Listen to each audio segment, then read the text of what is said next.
Hello everyone, my name is Steven Zapata. I'm a concept artist, illustrator, online art teacher, and former instructor at Art Center College of Design. I would like to introduce you to my new drawing course, Form from Imagination, a course designed to help you draw with confidence from your mind. Maybe you want to be a professional illustrator or designer, maybe you want to be a master with a pencil, or maybe you just want to be the best artist that you can be. Beautiful goals.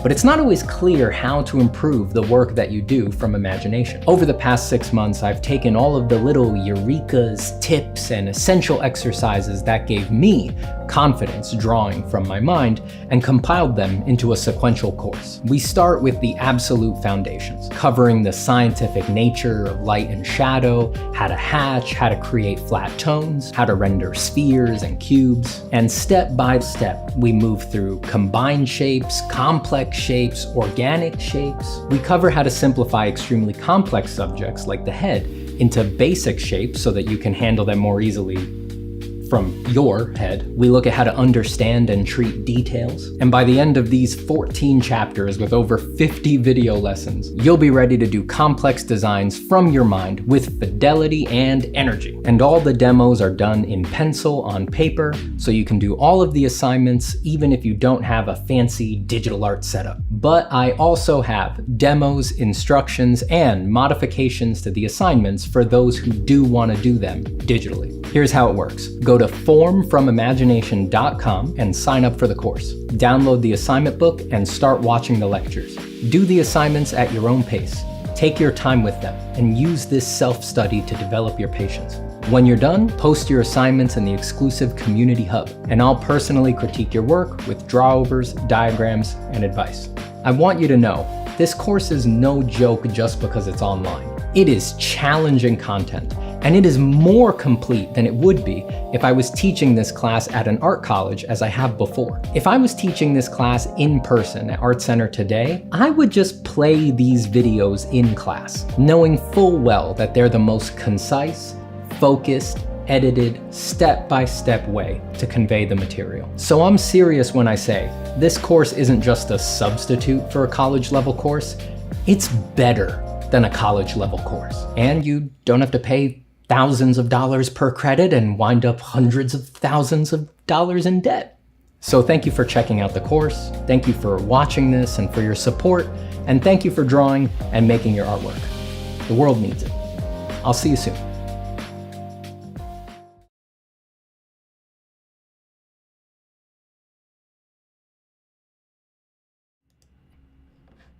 What's up? What's up, human beings? Hello, friends.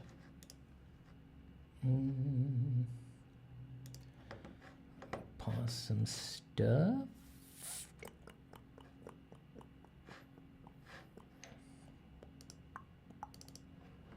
Whoa, whoa, whoa.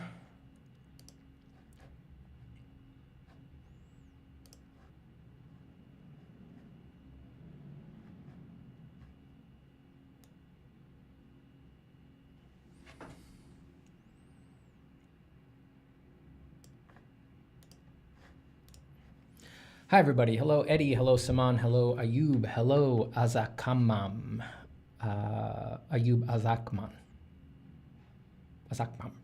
Reynola Dominguez, Eddie, I already said hi to Eddie, Seth Hat, Pakshito, Daryl Grant, Algal, Cheese Queen, Lord of All Cheese, 2% Milk, Angxion Audio, Julio, Daryl Grant, Linus Lehman, hello everybody. What is up? What is up? The Glaze protection tool against AI, which maybe some of you caught me talking about on the last stream, it is out. So you can follow the link that's in the description. It should be the first link in the description. And you can go to the downloads page there and try it out. I downloaded it this morning, but then I found out that it does not work unless I upgrade to the newest version of macOS, which I have not. So I have not tried it myself yet because I didn't want to trigger the upgrade and then not be able to stream for a long time. So I'm still waiting to try it myself, but go give it a shot. Go see what's up. It's very exciting that it's out. How's everybody doing? been a little bit, been very busy, doing a lot of stuff behind the scenes.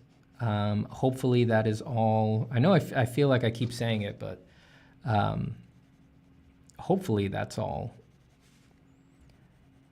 easing off now. And I'm able to be around on the internet a bit more very soon. I got a few more things left to do. Tomorrow I've got another summit. I'm speaking on a panel at Timnit Gebru's Stochastic Parrots Day. It's another AI summit discussing issues in AI and ethics.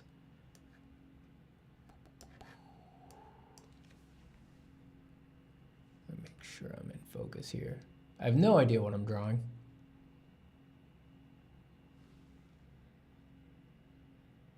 I just need to draw to stream. Some sort of a mech. I'm sure I'll change from that in just a minute.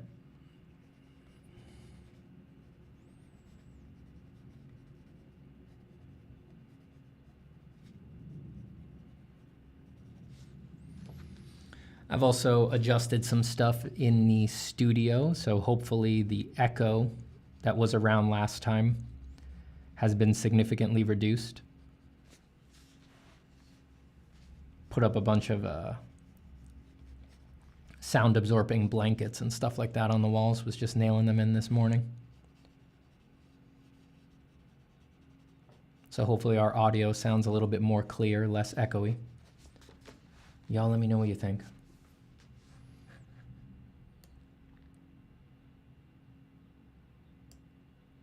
Age of Adam says, I'm a little disappointed by how much glaze distorts the image, especially in areas of low detail. Yeah, I've seen a little bit of talk about that, people worrying about the distortion. From what I understand, it varies quite a bit from picture to picture because of the, every picture sort of has a completely different contrast range and low detail areas, high detail areas. I don't know. Like I said, I haven't been able to try it yet. But it is the first version, and I mean, send feedback. There's an email at the bottom of the website so that you can reach out to them. I think they would very much appreciate the feedback. Just letting them know, hey, I think it's a bit too much, or maybe attaching a shot of the kind of area that's giving you a problem, especially if you get repeated problems.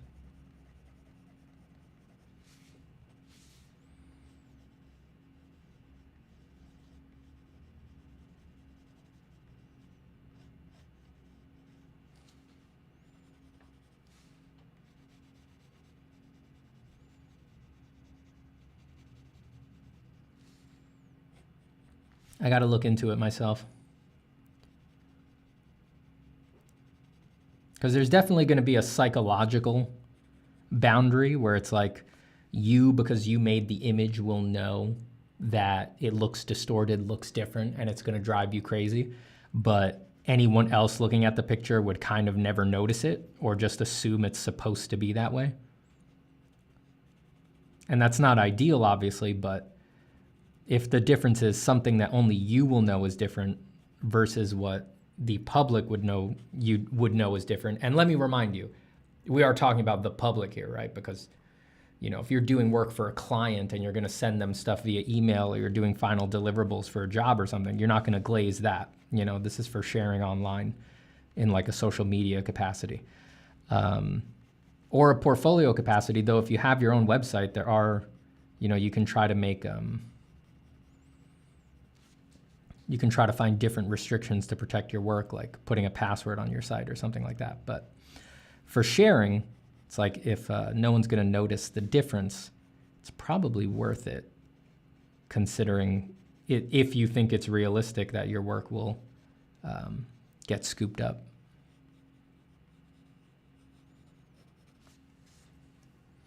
It's going to be a serious learning curve here for everybody. Hello, Devious. Hey, Steven, maybe you talked about it before. Have you seen the ArtStation Marketplace is full of AI products, packages of images with hundreds of those for a few dollars. What do you think about it?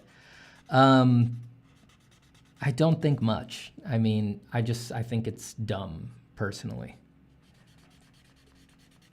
Anyone who's been listening to me talk about this for a while will not be surprised for me to hear that, like, I react strongly to the systemic issues. You know, that's what bothers me about all of this. A particular issue, like, oh, ArtStation's marketplace is flooded. Weirdly enough, when I hear that, I'm like, who cares? You know, a particular artist using AI, I've got nothing against particular artists really, unless they're specifically ripping off other people or something like that.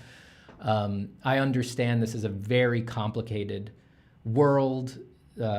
Developments are happening fast, and we sort of all wind up on different sides of a divide of intuitions. So I don't feel bent out of shape about particular situations or artists or anything like that. I'm bent out of shape about the whole systemic drive, about the whole rush to just automate things without engaging those communities, to put out products that solve things like art that people enjoy doing with, you know, no one asked, you know, they didn't do field research with artists. They never, well, you know, you don't want to, sometimes I'm too diplomatic, I think, but no one knew these tools were coming out in the capacity that they were, like Stable Diffusion, Midjourney, things like that. It's not like they did real in-depth field research into the fields that they were setting up to disrupt.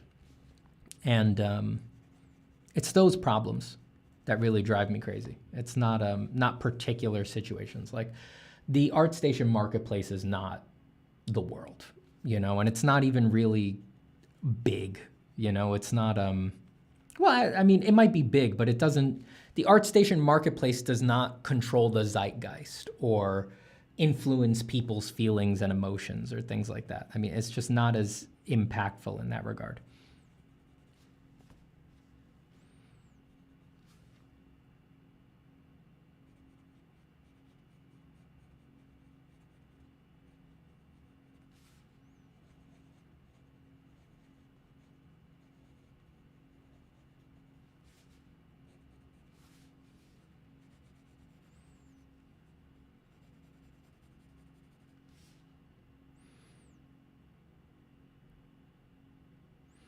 Ben said they are thinking of limiting its effects to some regions of the image. Did you want to use it only on the face of a character in the image? You will be able to do that. That's interesting. That is interesting. Hi, Chady on Fire. Yeah, I showed it to my wife side by side with the original, and it took her a while to pick out the glazed version. Yeah, I bet. There's definitely a psychological horizon where you know it's different because you made it and you understand the picture intimately, but almost nobody else would ever pick it out, even an art director possibly, you know? So we kind of got to get used to, if we're going to use tools like this, I think we've got to get used to, like, that psychological barrier. Like, right, I know it's different, but that's not a reason not to use it, because just most other people would not ever pick this out.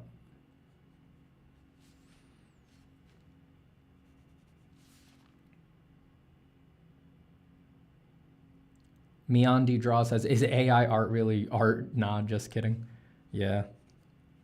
If you listen to my, I haven't really been interested in discussing that, but I do, I tried to give a sort of my take on it, my more nuanced take on it in my keynote for the Concept Art Association's recent AI Summit. If you go to their YouTube, you can find it, and you can watch it there. And there, I give an example of how I think we're binning too much stuff under the blanket label of AI. That encompasses so many different uses of so many different technologies that I think it's kind of ineffectual. And in that talk, I gave an example of Anna Riddler, who I appeared on BBC Radio with, and she does machine learning generated art. And I went through one of her pieces. You know, I explained how it worked and shared a bit about the thought process behind it. And I explained that, to me, that AI work and I mean, there was a lot of aspects to that work, but one of the punchlines is the AI automated generation of non-real images of tulips. So it's real AI generated stuff as one of the punchlines of the piece. I explained that I thought that that piece was utterly creative and took a lot of ingenious thinking and planning and hard work. I feel it's so, it's not art, it is art. It's like, I don't even want to say something like, oh, at that line it says art. No, I just want to leave it at, this is clearly creative, this clearly requires ingenuity, this is clearly a lot of effort. There are, like any technology, there are ways that you can get very sophisticated with it, but there's interesting nuances in there.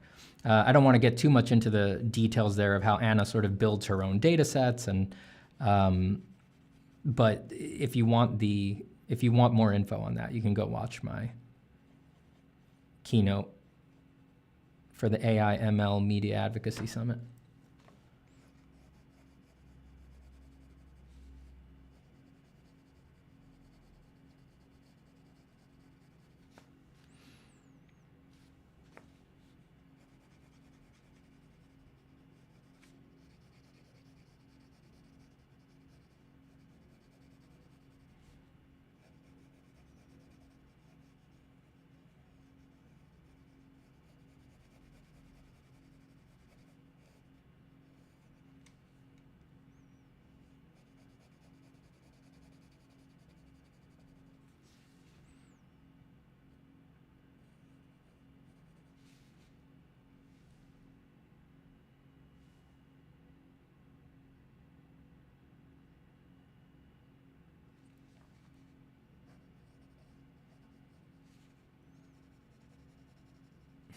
I think I might have started streaming right when the leaf blowers are going to come around town. Sorry about that, if you hear that soon. I feel like I hear something coming down the block.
Elias says, hi, what do you do at the end to avoid the graphic becoming faint?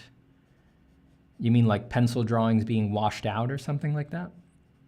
Well, I try to scan them. That gives you the best, most even representation of a pencil drawing. And then after I scan them, I give them a little levels boost. You know, I usually like to put the original up next to my screen, and I look at the original and the scan side by side, and I adjust the scan until it looks as much like the original as possible. And then I make it like 10% darker, like for the black levels and the white levels. I make the blacks 10% blacker and I make the whites 10% whiter, and then I try to leave it like that.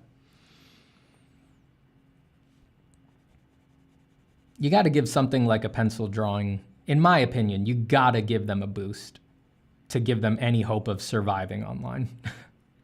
Especially because people view things on like every variety of screen, you know, really crappy screens, really good screens. So you unfortunately kind of need to balance for the lowest common denominator, in this case being really dim, low quality screens that are on like a basic Windows laptop or something like that.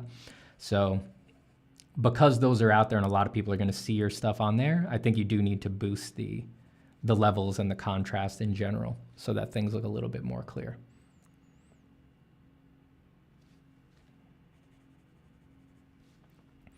Mr. Halenga, just so you know, bud, I just want to reach out to you real quick and just say, just so you know, bud, you're totally in the wrong place to defend AI art. I'm just watching out for you here, man. This is the last place you want to show up and try to defend AI art, you know? I got a lot of love for you. You know, I want you to have a really nice day. I want you to be feeling good. I want you to be positive energy, high vibration, raised level of consciousness.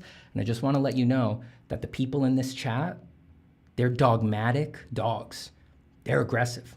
They're never going to take your points. They're never going to listen to you. They're going to break you down point by point with really pointed, like controlled arguments against AI art. So I just want you to know, you know? I just want you to know, it's a bad place to do it. So if you want to be having a good day, I'm just going to advise you to move on and take care of yourself, you know? Go hug your family, go make your AI art, go frolic in the fields. Just watching out for you, bud.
Salty Egg says, how do you keep your art line flow well without being stiff? You know, there's really no magic to it. You just need to realize that you have a tendency to stiffen up and then just don't let it happen. Just insist on keeping your wrists loose, keeping your hand loose. Don't let yourself get caught up. Don't let yourself get worried. And I try not to, at the early stages, I try not to think a lot about like what I'm drawing, like the content and making it. I mean, I might know what I'm drawing. Like I know I'm drawing a mech right now or something like that, or I know I'm drawing a figure, but I don't try to obsess about like making things fit together correctly or make perfect sense. I try to prioritize the aggressiveness and liveliness of the line first, and then I go back and add the stuff to make it make sense.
How does the Glaze thing work? It is an app you install on your computer.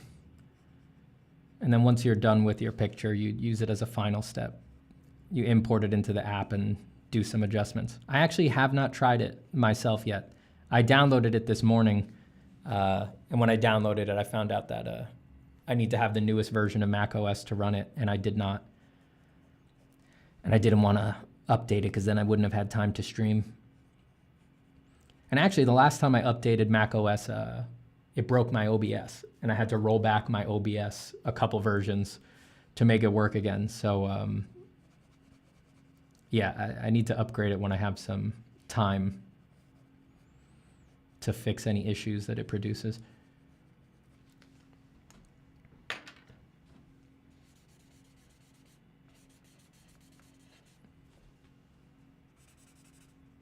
But go try it out.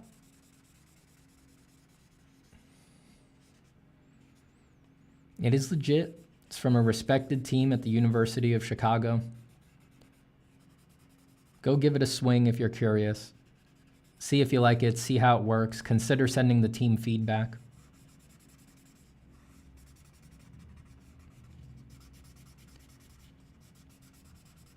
Also, let them know if you like it, you know. They really want to help artists, so I'm sure they would love to hear from people who are enjoying it or who feel relieved by it or anything like that.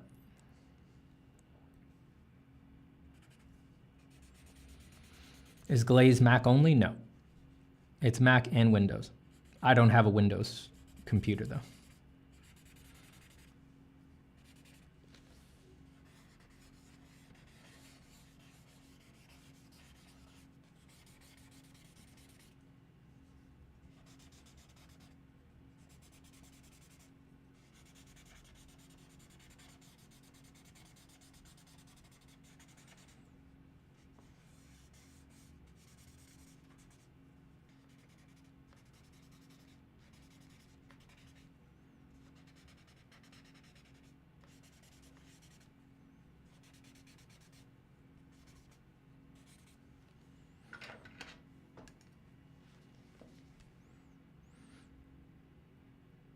Steven, can you very quickly show us the toes? I'm not going to show my toes on stream. I'm honestly getting a little sick of being asked. I don't know why you guys want to see my toes so bad. They're normal toes. I don't know what to tell you. I don't do anything special to them.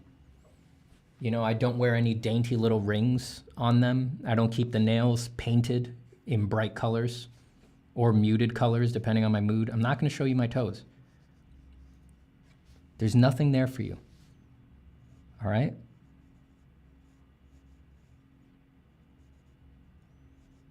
You wouldn't think it's interesting. You wouldn't think it's interesting. You wouldn't want to watch them wiggle. You wouldn't want to watch them like scrunch up while I stretch. You wouldn't want to watch that. There's nothing there, man. That's a void. That's nothing.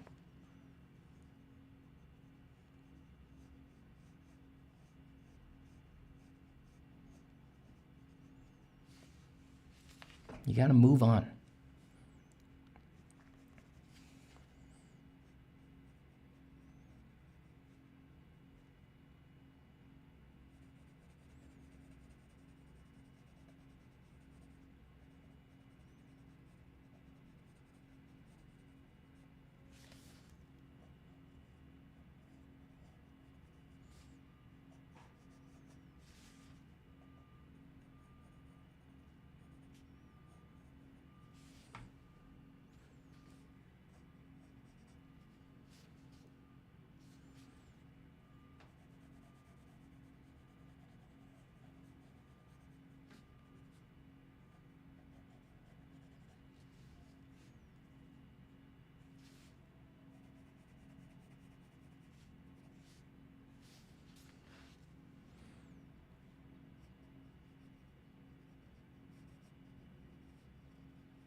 For something like that, are you using references? No references right now. Just messing around. Just drawn. Dazzling Action says, can we roast the guy who asked for that? No, you can't. No, you cannot roast Mel for asking that, because I know that half of you in here are degenerate perverts. You would just be taking up a moralistic soapbox that you don't deserve. You think I'm an idiot? In the art world? In the, ooh, how do I draw better world? I know what you guys are up to. I know what you all get up to. I'm not gonna let you play pretend like that.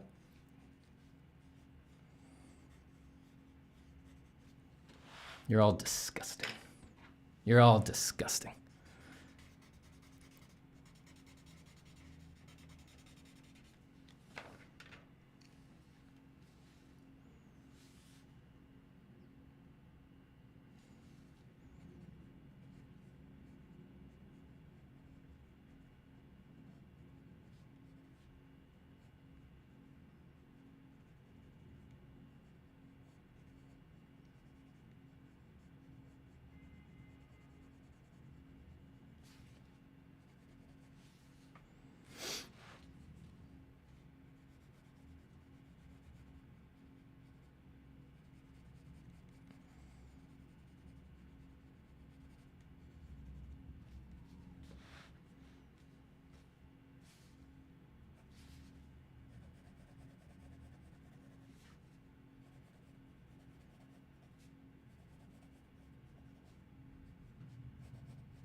Alon1967 says, your videos gave me the needed boost to draw from imagination. Thanks. It's a totally different experience from drawing from observation, and I like it.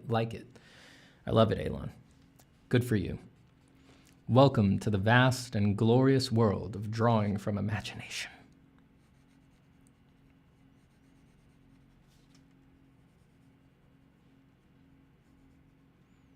Welcome to the vast and glorious world of drawing from imagination.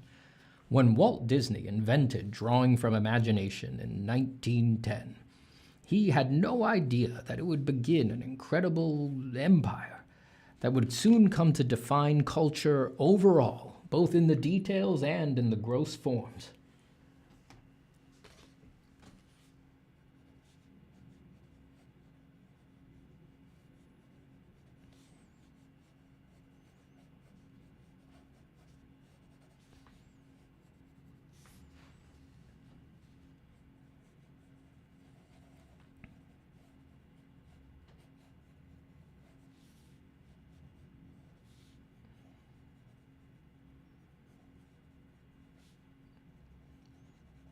You guys know I never draw hardware like this. I guess because I had AI on the mind it came out. But if I want to push through on something like this, I would need to find some way to incorporate the organic stuff that I really like doing.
Robot's forearms look huggable.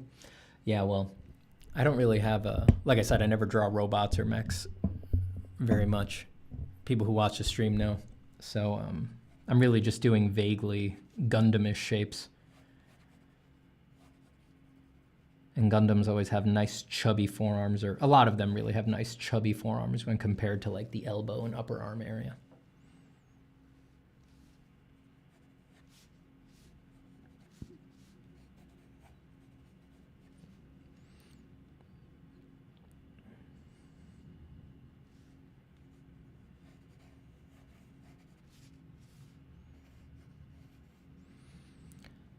Karam says, hi, Stephen. When I get a good idea, I plan out the entire thing, but when it comes to the final piece, I lose the passion. I like creating rather than copying, but it's like I'm copying the planning part. Any advice? I had to really shorten that paragraph for it to fit into the character limit. Yeah, I talk about this in my workshop a lot, actually. The idea of soft planning. I have the same problem. So what you have to do is first stop listening to everybody who's like, you can't make a good picture if you don't do the thumbnail and do a color study and things like that. That works for them, but that doesn't mean that it needs to work for you to do that. So if those things make you bored, remember that the #1 bad choice for everything in art is to do the choice that makes you draw less. So don't do anything that makes you draw less. So do planning steps like thumbnails or studies, but find the line where for you, it's kept vague enough where you still don't quite know exactly what you're doing. And it feels like it's still a bit of a tightrope walk. And don't let yourself go so far with the thumbnail or a planning sketch or a color study that it feels anywhere near done or like it looks great, you know? Cut it off at the point where you will become familiar. You're sort of treading into the realm of boredom for the next step in the process, and just move on to the next step and try to build up to executing the final in such a way that you've solved problems, you have a mental image, you have the overall direction, but it's still extremely scary what's going to happen in the final. Now, again, that works for me. Everyone's on a spectrum, but you need to find what's going to work for you. But yeah, the typical illustration advice is that the final shouldn't be scary, that the final should kind of just be just execution, and that all of the hard work is done in the thumbnail and things like that. And again, that's very sweet, that's very nice. You guys run classes, you're very smart, I respect you all, you've all been doing this for years, et cetera, et cetera, et cetera. Art is so vast and structureless that literally everybody's practice can be entirely different. So as nice and sweet as that advice is, there is no reason to believe that that should apply to everybody. So for you, make it so that the final is still scary, no matter what. Make it so that you're sweating, so that you're not sure that it's going to work, and that you have to do a little bit of a, like I said, a tightrope walk in order to pull it off. That's what works for me. All of my planning stages, I keep them loose, and only solving the biggest questions. And I cut myself off aggressively so that I don't get too caught up in drawing nice and sort of seeing the picture for what it's going to be. That said, I do still like to sometimes do what I think of as an access drawing, which instead of a thumbnail is just me sort of going all the way on an idea right at the first blush. And that will become very refined, very finished. But if I use that as the seed for a further development of that idea, it will be very different. It will be quite different, totally different aspect ratio, huge content changes, things like that. So that way, even if the initial access drawing is very worked up, the final still has something exciting about it. Jeremy Winters has donated 275. You know, I don't know that icon. It looks like a small flag. Thank you so much for the 275 small flags. I'm not a worldly person. I'm not a man of the world. I'm not well-traveled. I'm an ignorant guy. I got a small worldview. So you got to forgive me for not knowing what that currency is. And yeah, I mean, I'm part of the problem. I'm a stupid bastard. Coder and drawing hobbyist here. It's looking like we're next on the chopping block. Don't really care if they take my career, but I hope there'll always be people who draw. Keep fighting the good fight. I mean, I care if they take your career. I care if they take your career. I don't want them to take your career, especially not without your, especially I don't want them to take your career if they're going to do it by using your career to train what's going to replace your career. I really don't like that. I don't want you to lose your career. Thank you so much for the donation, Jeremy, truly.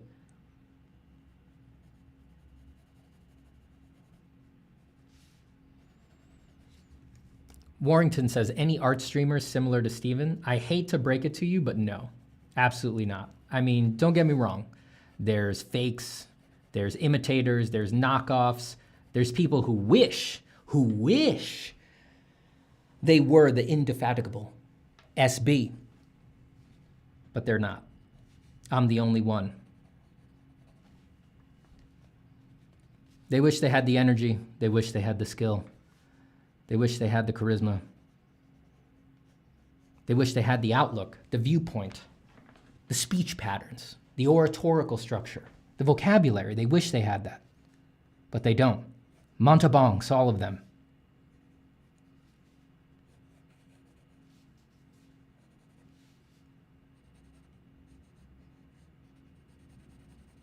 Some of them actually draw, though, instead of just yapping, so that, you know, that might be of interest.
Trebor says, I'm here for the yapping, to be honest. Heresy. Heresy detected. Sacrilege.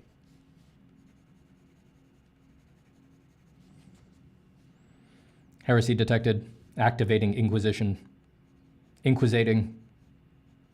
Inquisiting. Target inquisitioned. Heresy neutralized.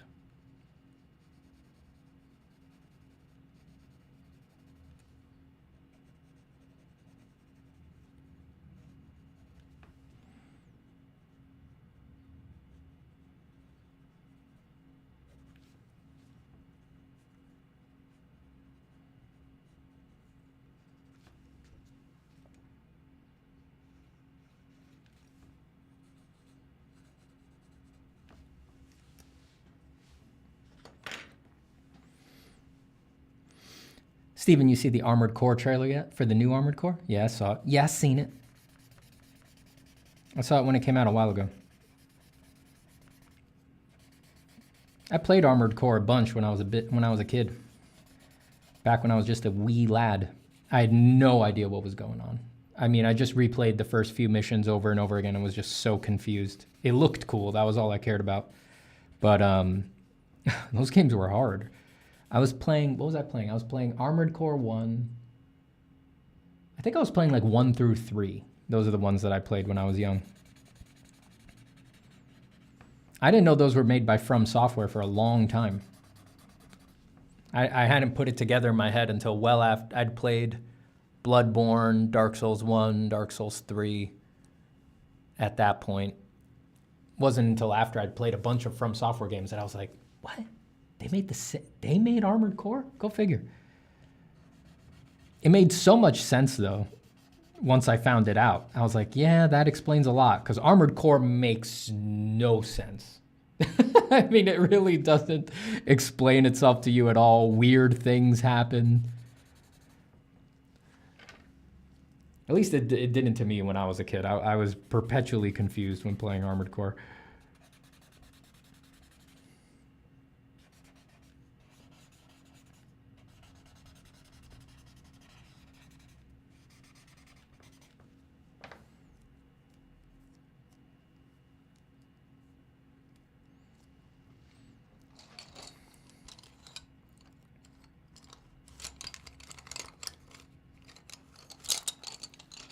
Do you think that buying more advanced tools is a bad choice for a beginner? I want to buy a Pentel pocket brush, but I'm aware that it's beyond me, even though I'd like to grow alongside it.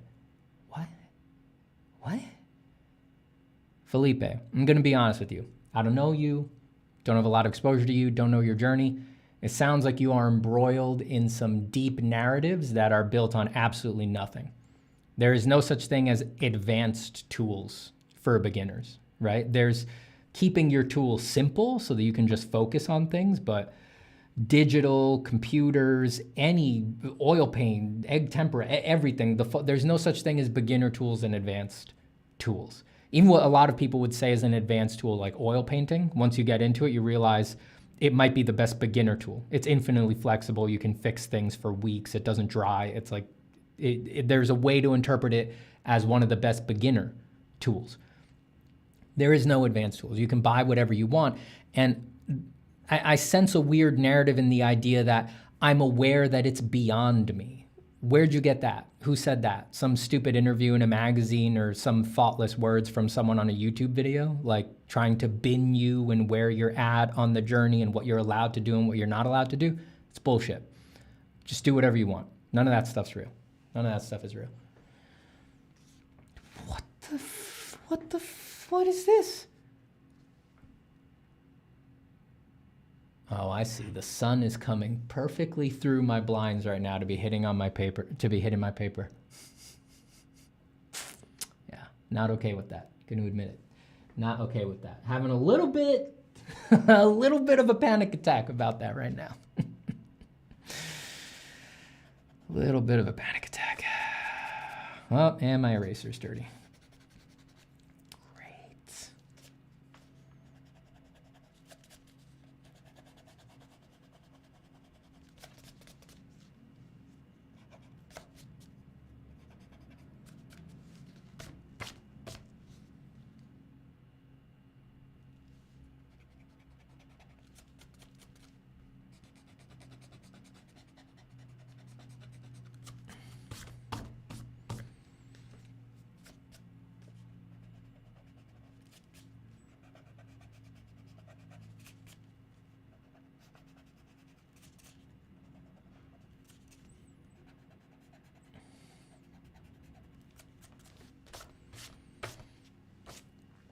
I started with all sorts of advanced things, quote unquote advanced, when I was just a kid.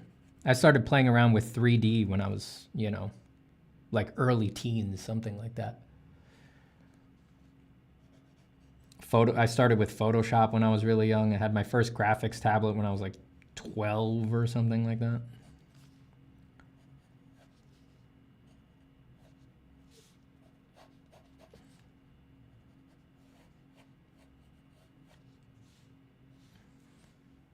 I don't regret any of that. Did I go through the most efficient learning path? Certainly not, but it was good to sort of expose myself early, I think.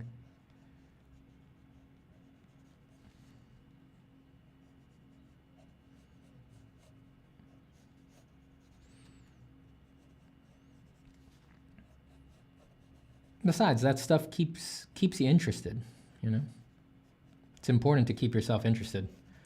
Boredom is the problem in art.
Damn it. I made its eye slit in the shape of a cross. Catholic mech confirmed.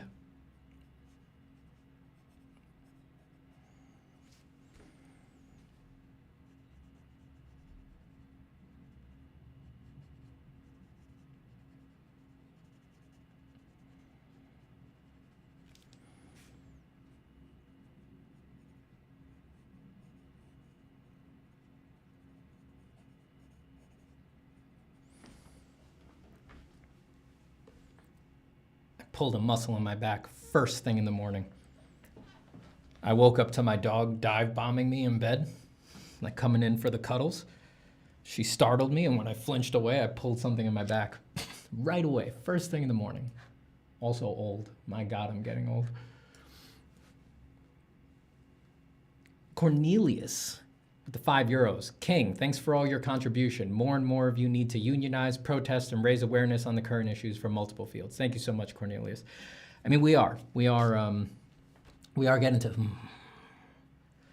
this beam of light is driving me crazy. I got to put something in that gap in the blinds. I hadn't even noticed that there was a piece missing out of my blinds. Thank you so much, Cornelius. Yeah, we are getting together. We are advocating. I mean, we're out there raising awareness. We are doing all of that. We're going to continue to do all of that. We ain't going to stop.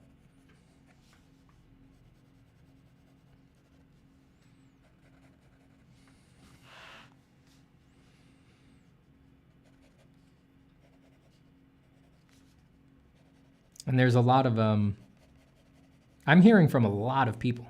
You know, a lot of people are feeding me news and things like that. And through that, I know a lot of people are putting together groups and organizations. People are really taking this seriously and coming together.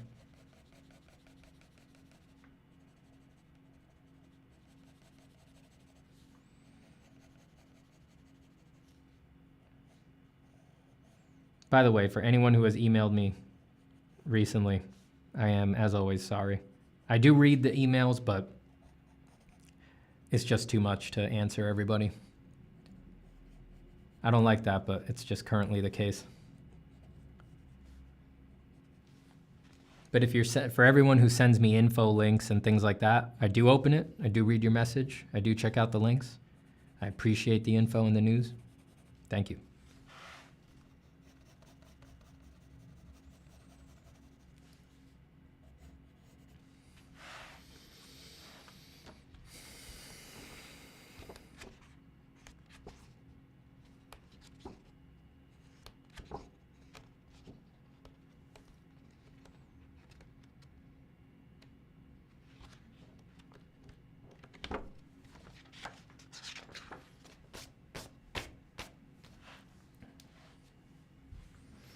So is Glaze art protection tool legit? Yes.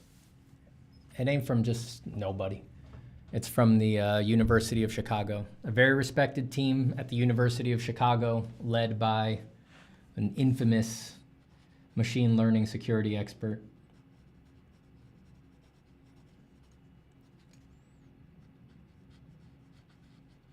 It is legit. Now, it being legit doesn't mean it's just perfect. Go download it, try it out, see what you think about the performance. Send feedback.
Oh, it's out? Oh, it is out.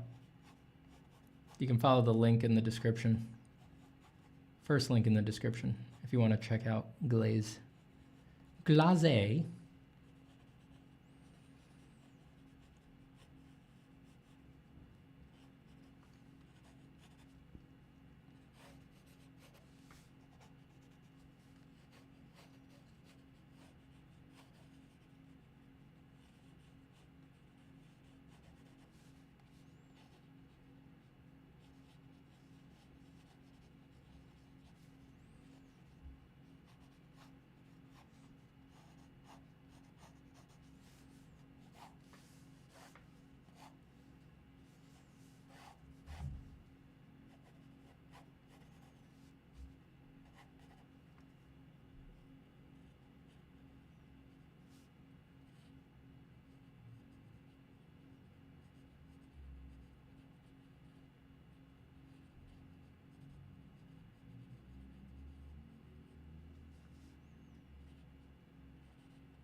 Steven, thank you for streaming. No problem. No problem, Nate. You know how I do. You know what I get up to.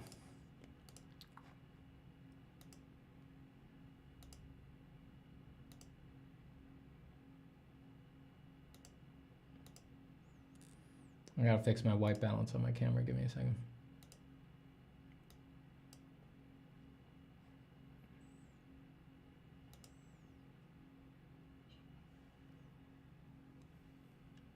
That looks too yellow.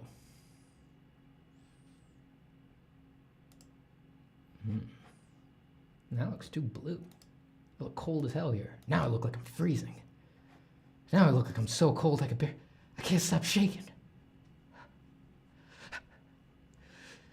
It's cold out here in these woods. Damn, I wish my plane hadn't crashed. I'm gonna die out here, aren't I? Oh God, I knew I should have taken those survival classes. I'm gonna die out here. Fuck. All right, a little warmer. All right, once my eyes got used to seeing the blue me. The blue me. I think that looks fine.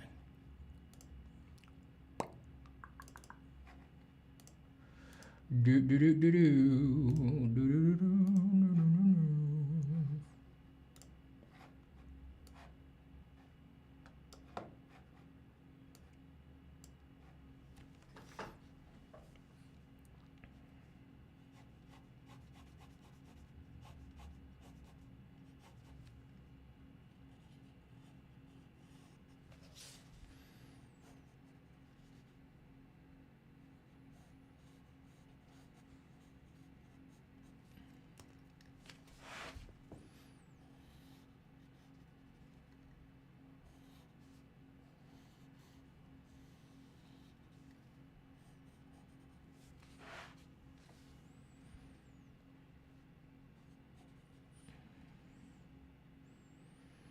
Stephen, do you sometimes hesitate from posting your art online with fear it will be used in training databanks?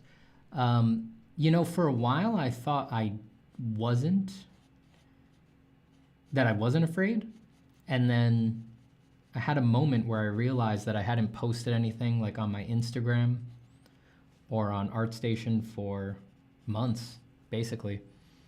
And I had stuff, you know, not anything like crazy finished, but I usually would post even unfinished things on Instagram without a second thought. And yeah, I came to the conclusion that I was holding back posting subconsciously because of not ever having made it a conscious decision. I was holding back because of the AI stuff. Because I was posting it like on my Discord and on my Patreon. There, behind the walls, I was comfortable sharing with people. When I put 2 and 2 together there, I was like, oh yeah, it is because of the AI. It is, it is.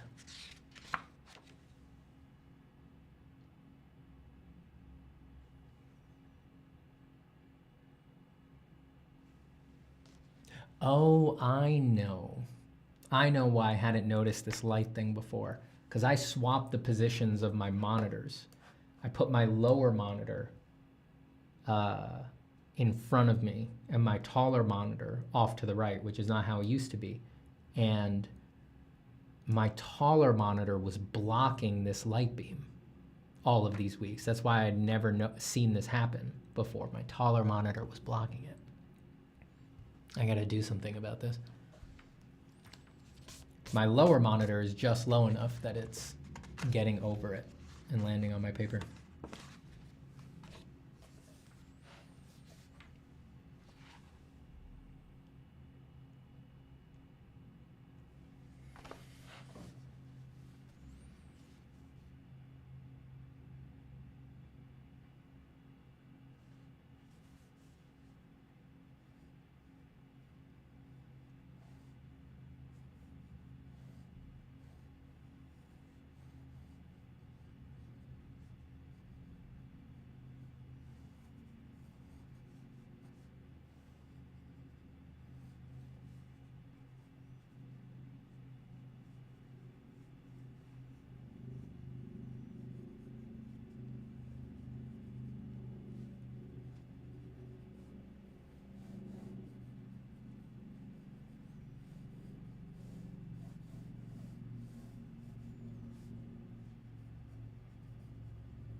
Hi, Emma.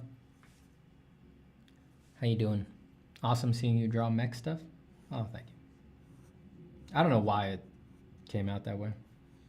I never really draw hardware anymore. Maybe because I didn't have any intent and I was thinking about the robots, the AIs. So it naturally came out.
Karem says, doesn't the graphite get the opposite page messy alongside the page of its own when you do sketchbook spreads, especially when heavily shaded? It does, yeah, but it's not a big deal. And if you do something really rendered, you just leave the other page blank. I got one here somewhere.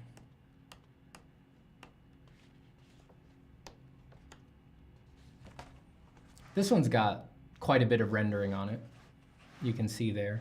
And the other page really only has, you know, that splotch right there. I know the light's making it hard to see, but there's a splotch of graphite there.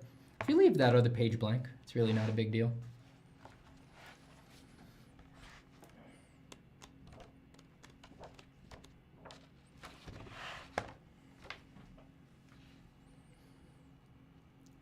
Sign-eyed 2020 says, sure hope nobody learns anything by watching you draw. Anyone who does is stealing your art.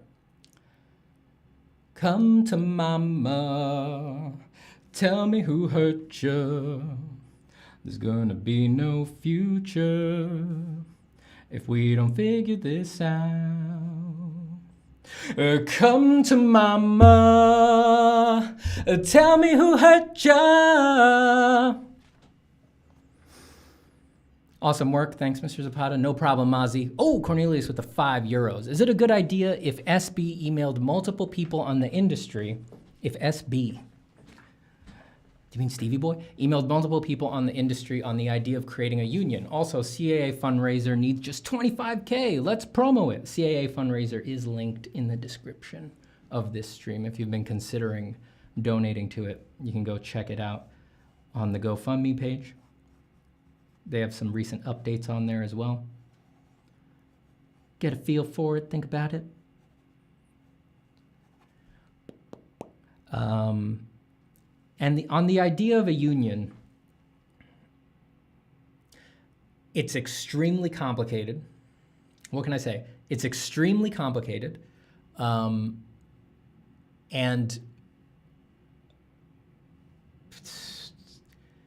very capable people are looking at the possibilities.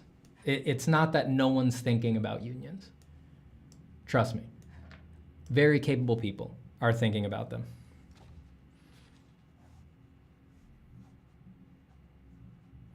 It's just a very complicated issue. Highly motivated, very capable people. You got to understand, though, that in something like art and illustration, that's a very hard thing to make a union for. Very, very hard thing. I won't go into the details, but like how do you scope it? And people in like the drawing world tend to be very, they just want to go solo. You know, they're not big on teamwork and sort of being parts of things and things like that, generally speaking. How do you deal with the need for perfectionism, says Grace Murray Art. Perfectionism is an illusion. I mean, it's impossible. Have you ever made anything perfect? No. Now, we can argue, has anyone else ever made anything perfect? I would say no. But certainly you've never made anything perfect. So if you haven't ever experienced what it is to make something perfect, what grounds do you have for evaluations, perfectionist evaluations of what you're heading towards or how you're going to achieve perfection? It's completely backwards. You couldn't possibly be making evaluations about whether something is perfect or not. You're making this stuff up. Perfectionism is an illusion. It doesn't exist. There is no objective standard that you could be holding things up to. You're not seeing your images perfectly finished in your mind and saying like, okay, well, I think it doesn't look like that yet. It's like you're not looking at anything. You may think you're seeing your image in your mind, but you're really just reacting to an emotion about it, in my opinion. I think perfectionism is an illusion.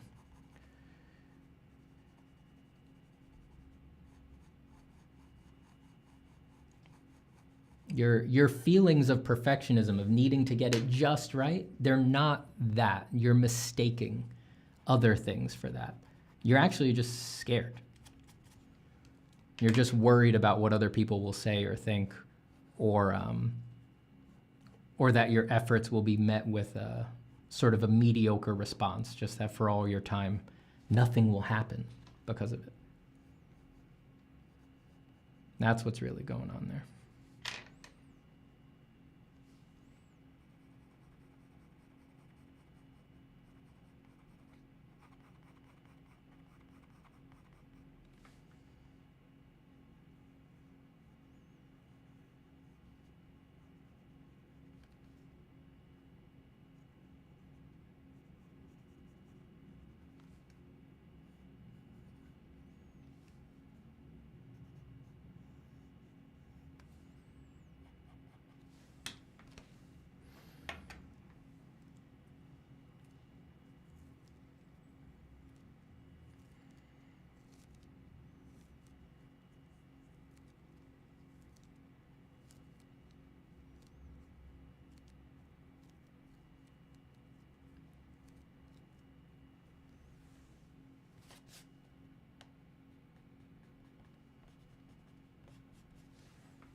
Sam Rogers says, I'm off to bed, mate. Thanks for the stream and hope you have a good one. I'll have a good one. Enjoy your sleep. Get some good rest. Get a good sleep score.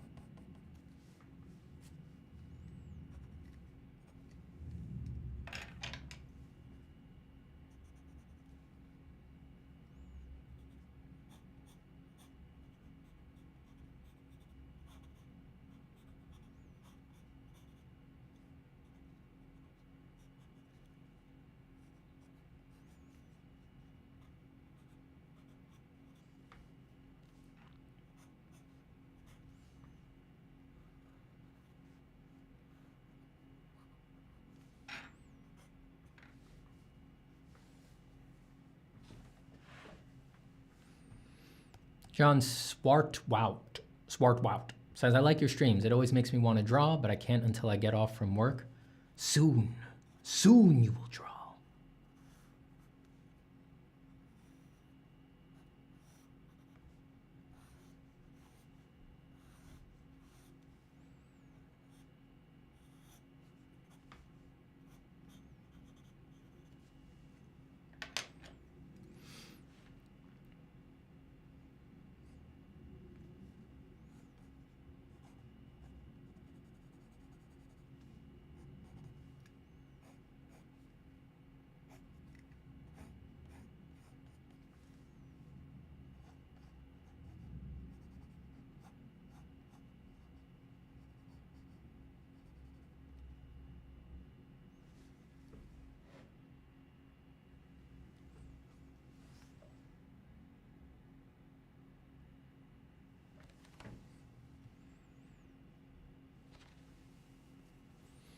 Yankee says, Stephen, what about subjective perfectionism? Subjective perfectionism. As in, I think this curve is not curving correctly, or this rendering is unsatisfactory. Well,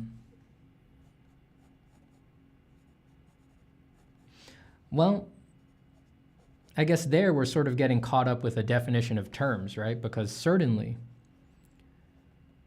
some amount of knowing what you're capable of and what you've been able to do before is going to allow you to make evaluations about whether you've done something well or up to your capabilities or things like that. But there's a reasonable amount of that. And then there's like true perfectionism, where you're letting the perfect become the enemy of the good.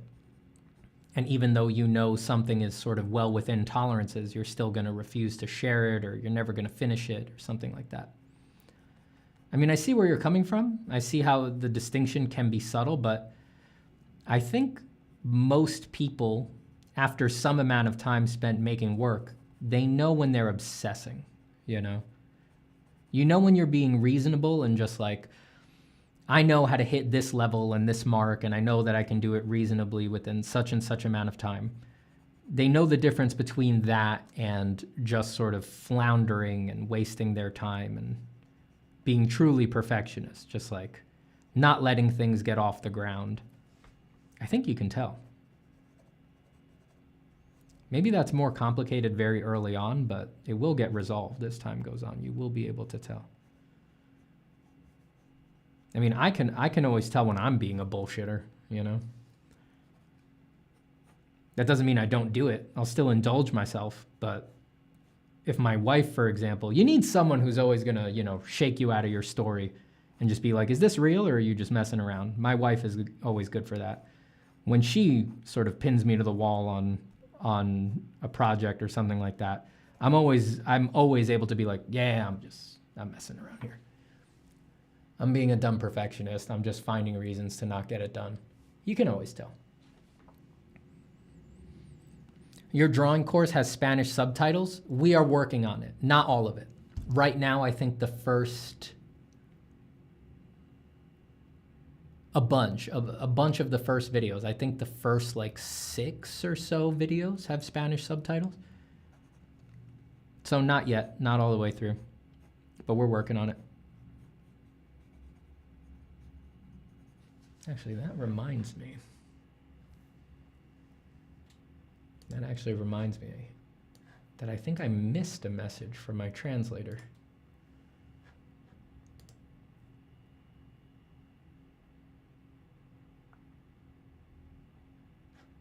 I did.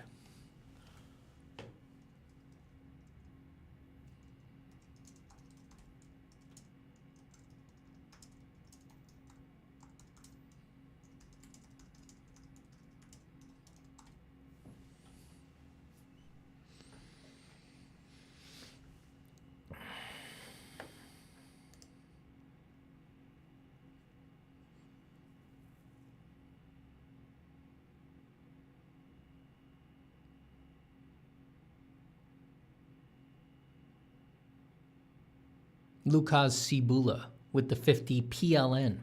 I have a wrist issue and shouldn't draw, but I can't stop when this live stream is online. That's awesome. You're negatively impacting my health. That is not awesome. Here are a few bucks. Go buy yourself a coffee and ruin your stomach. Oh, I'm gonna ruin it. Oh, I'm gonna ruin it, dude.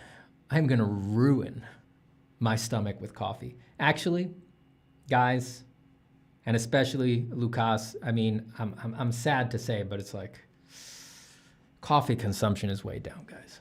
Coffee consumption is way down. I'm trying to take care of my health better. Got one of these stupid Fitbit things now. Watching my sleep. I got to admit, guys, sleep score is a little low. I look at that sleep score. That's not a Zapata grade, man. That is not a Zapata grade.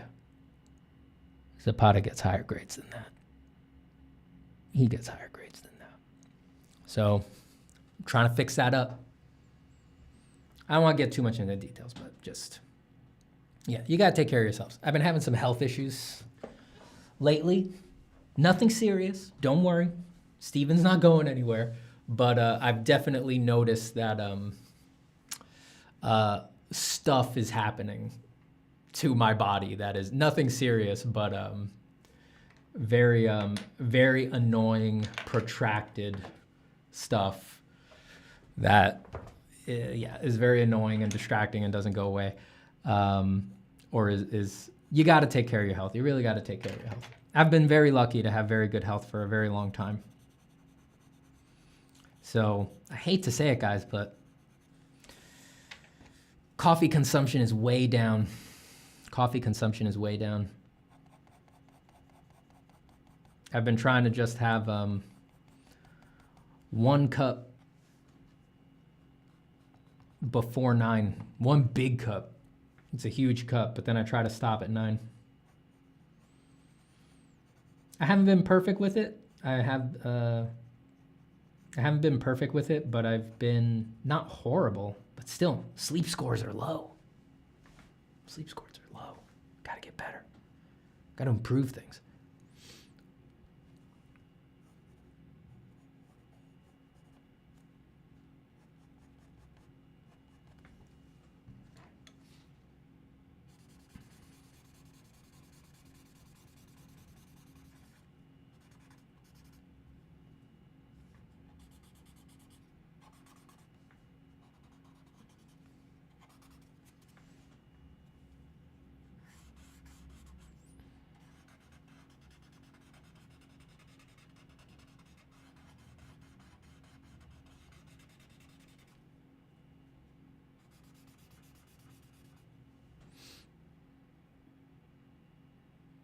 I worry nonetheless. Hope everything goes well. No, don't worry. Don't worry. That's all right. We all, we all get reminders every now and then of like, oh man, I gotta, I gotta prioritize my health. As you get older, you really see it. I mean, man, when you're young, it's so everybody, we all get it. When you're young, you really think, because I have, my family is very healthy. Very few chronic health problems, things like that. Long-lived people, like my grandma's, 101, about to be 102, still kicking. Multiple 100-year-olds in my lineage. Like I said, very little chronic illness. I come from a very healthy family, so it was really easy for me to fall into the illusion of like, I'm just gonna be good forever. And it's like, nah. You get older and you see it. Everybody gets reminders. Like you gotta take care of yourself.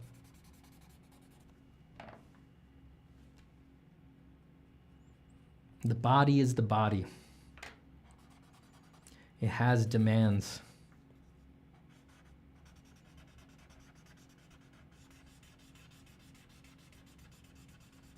The body is a graveyard. Physical memories and nothing else.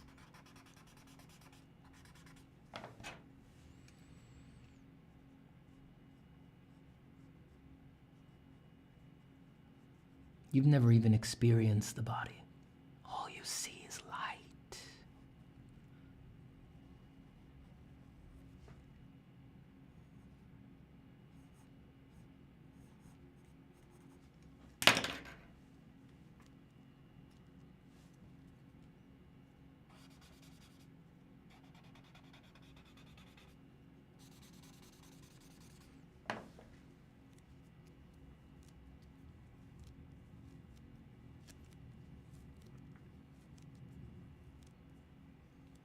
Daryl Grant says, I've been getting back into regular jogging and watching my diet recently for similar reasons. I've had chronic insomnia since I was 8. Ouch, that sucks. I would not want to see my sleep scores. Yeah, for a while there, I was like, I don't want to know. I'd rather not know. And I thought I slept pretty good.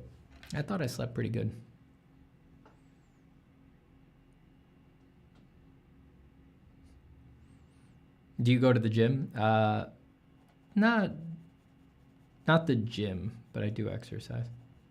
I'm a runner. That's what I do.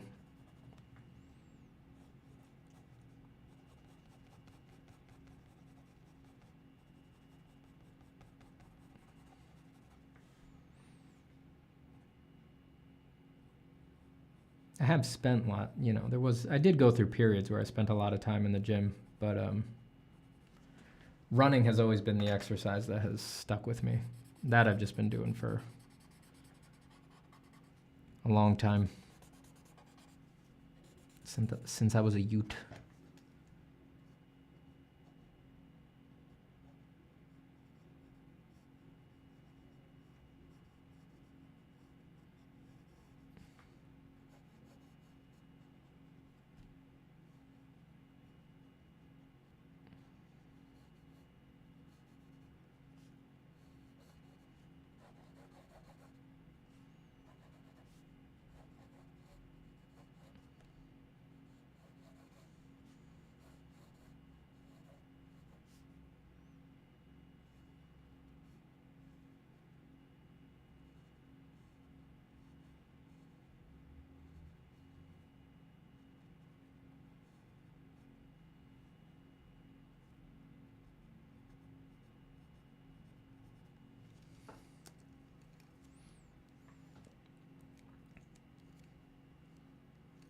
Hello, Jack Foster.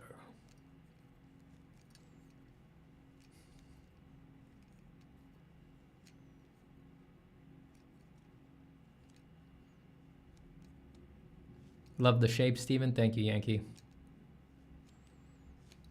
Nick says, loving those Mega Man legs you got going on there, Steven. Love me some Mega Man legs. Love them. Always been inspired by those Mega Man shapes.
Do gesture and structure have to be at odds? No.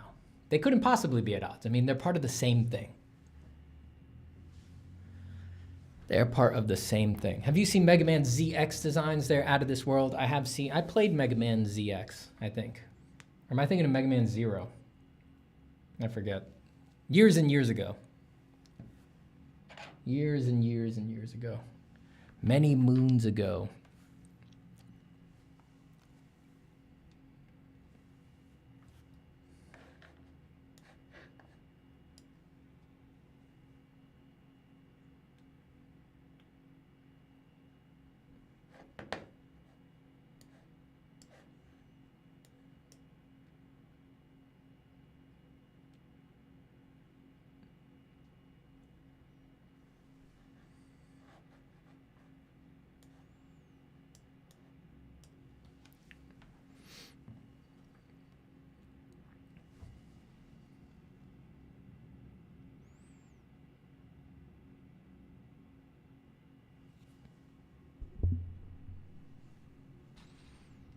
I used Glaze. I'm kind of saddened by how much it seems incompatible with clean digital styles. People with them needed it most, too. That's interesting.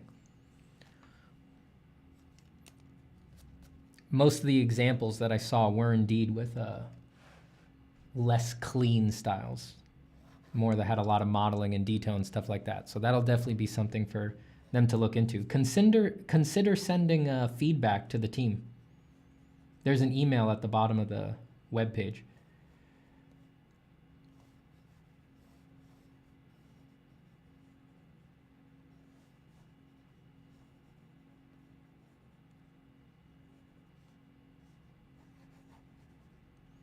Gonna do a bunch of little thumbnails here.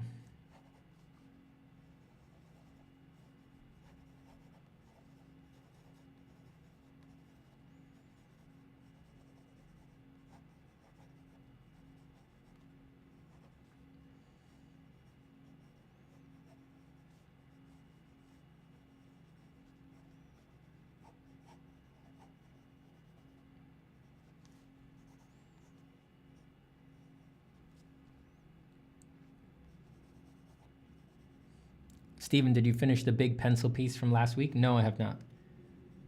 It'd be quick though. I think all I would do on it is the hands.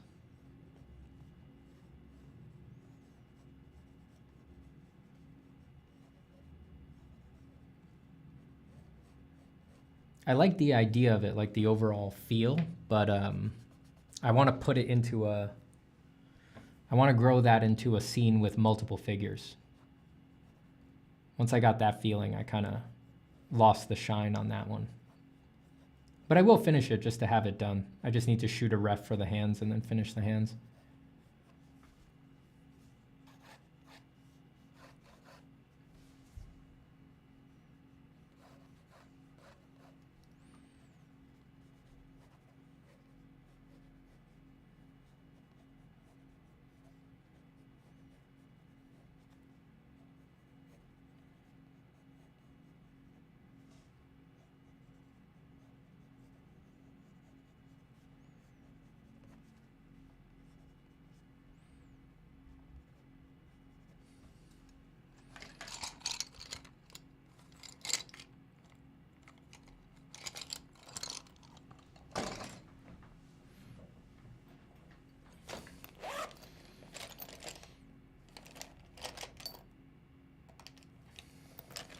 Sheldon Martin says thumbnails are fun nails. Do you think you're better than me, Sheldon? You think you're better than me? You're gonna come in here and act like that? You mocking me? Are you mocking me? Don't treat me that way, man. Don't come in here with that.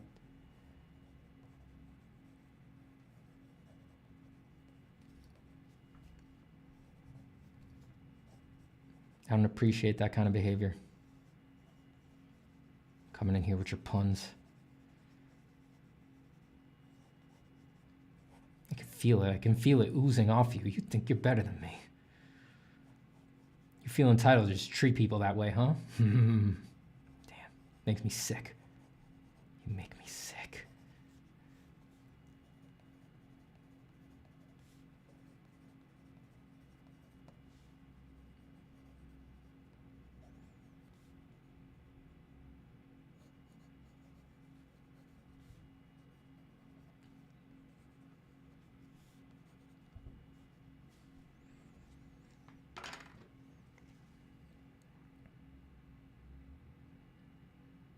Luis Felipe Urrea Ruiz says, what leads do you mostly use when drawing? HB. That's what's in these 0.5 mechanical pencils that I use. Just normal HB lead.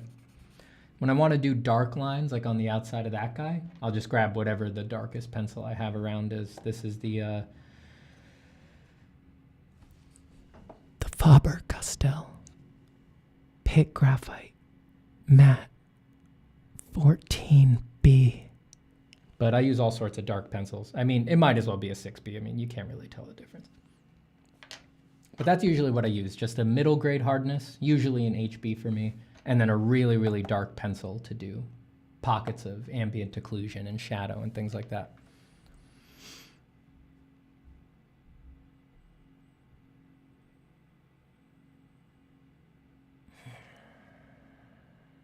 Sheldon Martin says, I think I'm better than no man. That would be punnable by hilarity. Oh, God. Oh, God.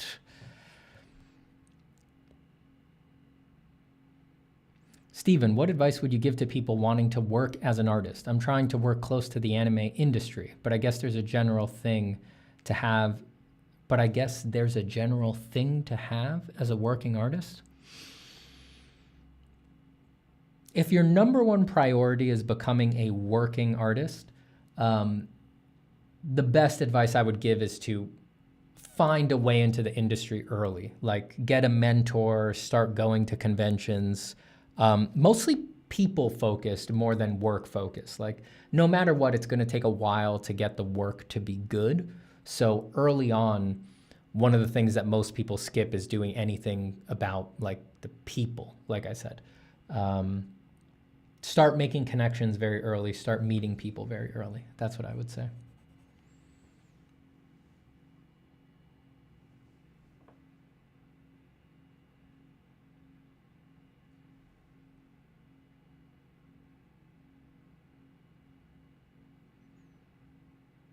Goodbye, Emma. Enjoy Columbo. Isn't Columbo an old show? Did they remake it? Or is there just a different show called Columbo?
Lego says, I'm trying to talk to people that already work there, but I think I may come off as annoying since they probably get people like me often. I wasn't expecting my question to be read also. Well, there's definitely, you need a little bit of emotional intelligence. You know, you got to be able to tell when people might think you're being annoying. But, you know, I'll be honest, like the saying the squeaky wheel gets the grease is totally true. Even if you're annoying, just know when to kind of ease off and then maybe kind of wheel around back to it later. I know that sounds like horrible advice, but I've got to admit, so I've been teaching for a while, and I've given people jobs and things like that. And I've got to admit, even people I'm thoroughly annoyed by, I've given them what they've asked for. This is a horrible thing to be saying online. This is the worst idea of something to admit online. But even people that I'm thoroughly annoyed by, I've given them what they asked for because squeaky wheel gets the grease. I mean, at a certain point when that particular topic then comes up, like let's say they're asking for a job and then you have a job to hand off, there's no way you can avoid that. You're gonna think of them. You're gonna think of them because they've been bothering you recently. And then, you know, if you can move past the feelings of your own annoyance, which not everybody can, you might give them the job. And there's so many times that I've passed on things where weeks later I'm like, shit, I shouldn't have passed on that. I should have asked what's their face if they wanted the job.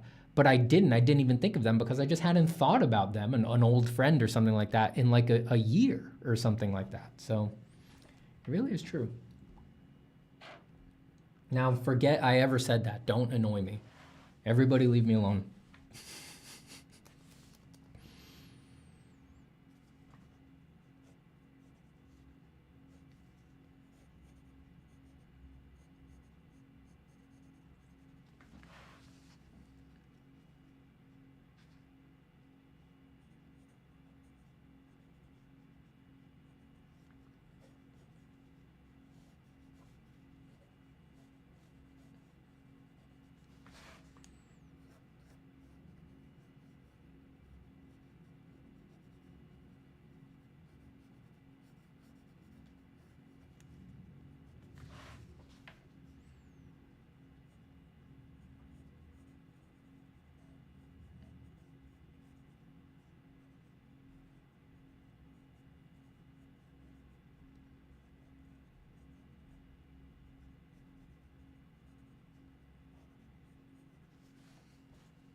Is this art inspired by the Gundam anime at all?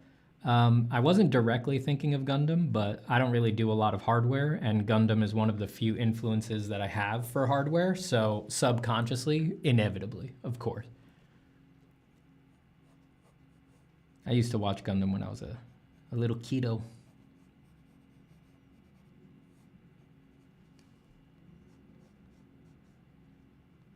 I just don't look at mechs or robots very often, so I don't have much of a visual library for them. So I think inevitably it's going to come out very Gundam.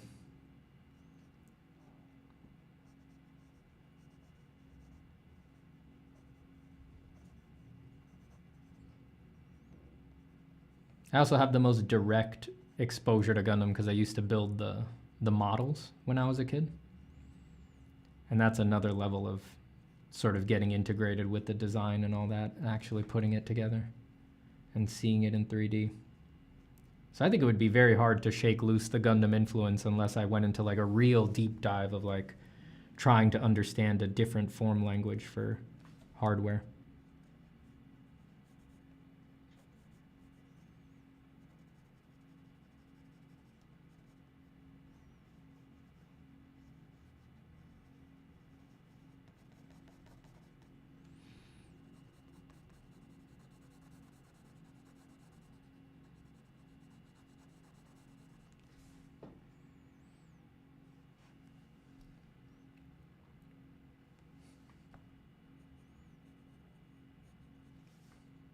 I thought these were Warhammer inspired. Well, that's probably a good sign.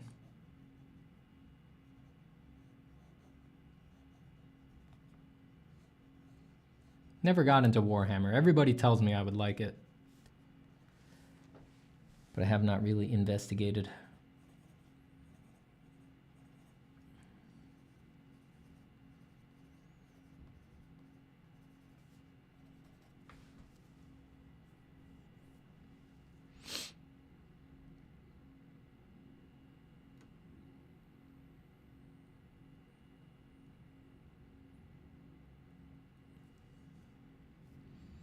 Stephen, did you ever feel some sort of revolution in your global practice of art making, intentionally or not? Or is it just by looking backwards that you saw your progress? No, sometimes you know that sort of a big change is happening, or you consciously choose to do things differently or things like that. There are times like that. I think usually it's, there's less of those though. I think change in your artwork and in your style, or big progress, in my opinion, tends to come in spurts. You know, you go through a huge amount of change in a very short period of time, and then you stay mostly the same for a while, and then you change again, stay mostly the same for a while, change again.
Any particular impetus for the mech designs today? Not really.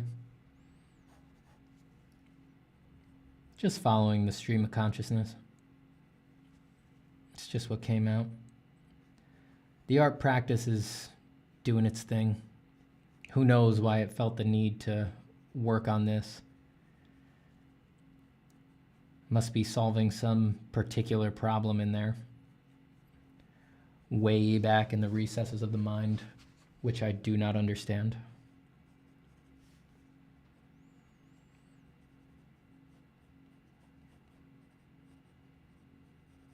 The unconscious is doing something down there. Working on its tasks in its way that I cannot explain. And it said, all right, we got to promote this one up to actually being consciously done. This one's got to come out on paper. I need that kind of data. And the executive functions were like, all right, boot it up. It's going to take this data, drag it back underneath the filmy surface of consciousness, and do God only knows what with it.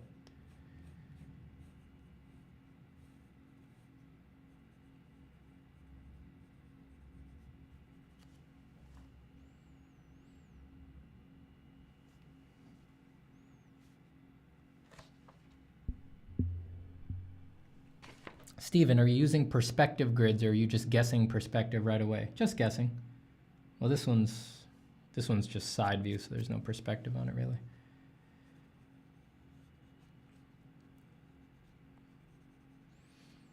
Lines like these, I mean, if you watched me draw this one, you saw that I didn't put these two are technically perspective lines, but I didn't put them in before I drew. I just sketched the little bot intuitively on its own, and then once the scribble gave an implication of perspective, I just gave myself that line. And then when I got up here and I had these boxy forms, which it originally didn't have, I was like, all right, that needs, I just need to have a general idea of that. So then I threw that line. So no real grids. I just give myself working lines when I need them. But for sketching and thumbnailing and looking for ideas, the grids aren't really super useful. And I can see what's wrong. Like, I know this wouldn't actually look like this in perspective. It'd probably be tighter, closer over here, and I'd be seeing more of this side. But is that a big deal for thumbnailing? Not really.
I'm sketching extreme facial expressions right now, particularly an extremely sad crying expression. Any favorite extremes you enjoy drawing?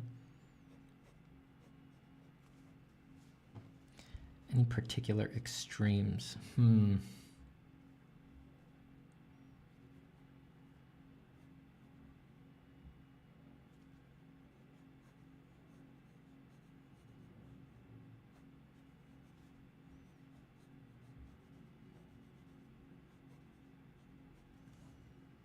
I'd have to think about that.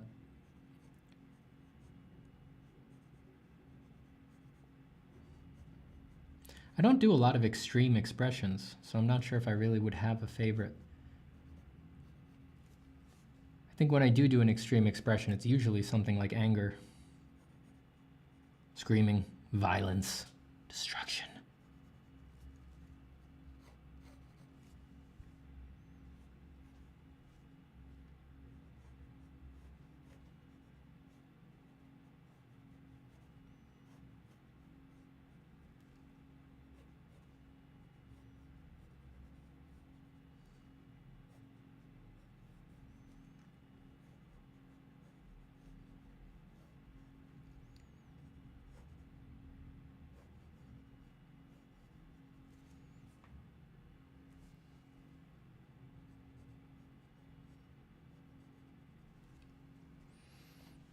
Do you have a favorite Gundam series or mecha in general?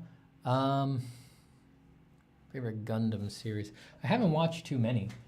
The one I watched when I was a kid was Gundam Wing. What other ones did I watch? I watched the original.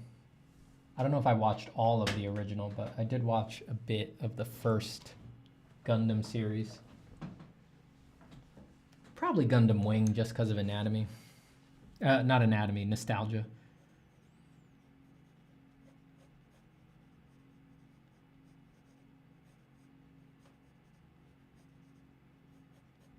I always liked the movie, Endless Waltz.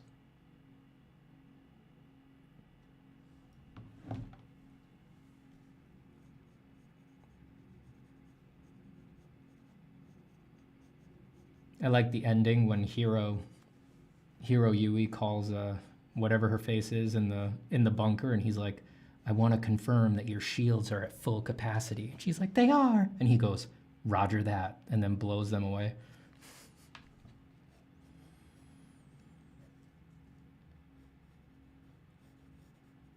Did he say Roger that or copy that?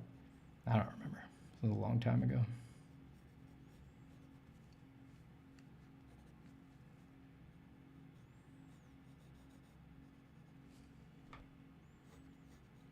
They are. All of your weapons are completely useless against our defenses.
How long in your art career were you before you had a solid goal for your work? A solid goal. It depends how you interpret it, because I've been drawing since I was a little kid. So if we take that as the beginning of my art career, and then we take like the first goal that I was like heading towards with my art, it would have been a bit. It would have been when I was around. It would have been when I decided I wanted to try to be a commercial designer at around 16-ish, I think would have been the age. Sorry, I gotta read this. Let me just make sure.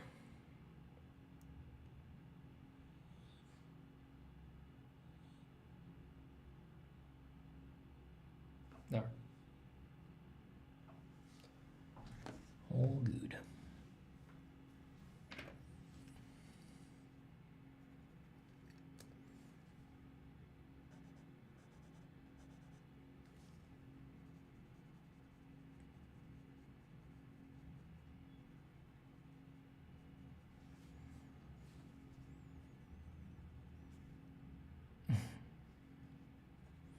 All right, Cyanide. I'm just gonna give you the one chance to drop it, to be cool, you know? I saw you coming in here, making your snarky little comments, talking about AI. I don't hate you for it, you know? I got a lot of love for you. I want everything to be all right for you. And I know that for someone with your viewpoints and your opinions on the AI stuff and maybe other things, this environment can't feel like the most hospitable. You know, you must feel a little bit under attack, like nobody agrees with you. But you did also hang around, and it seemed like you wanted to talk to some people and chat about art. And I don't want to kick anybody out, but I want you to know that at this point, I would relish kicking you out. It would make my day. It would be one of the happiest bans I could drop on anybody. But I'm not gonna do that. Just gonna give you a chance to drop it and be cool, all right?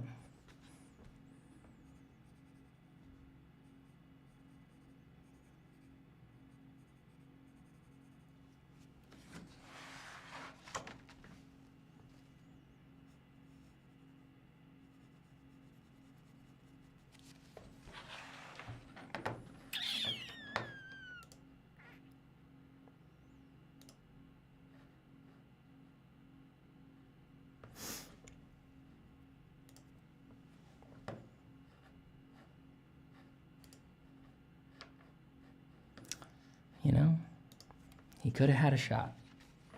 He could have been a contender.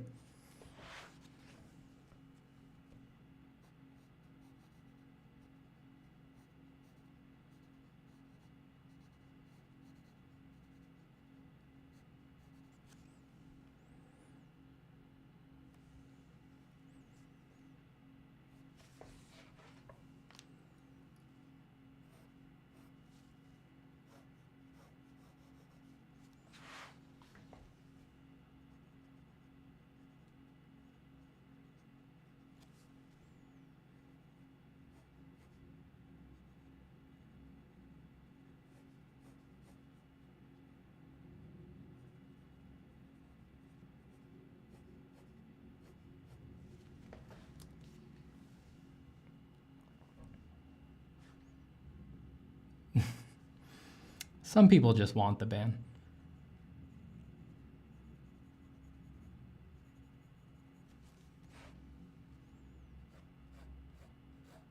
Some people just live for it.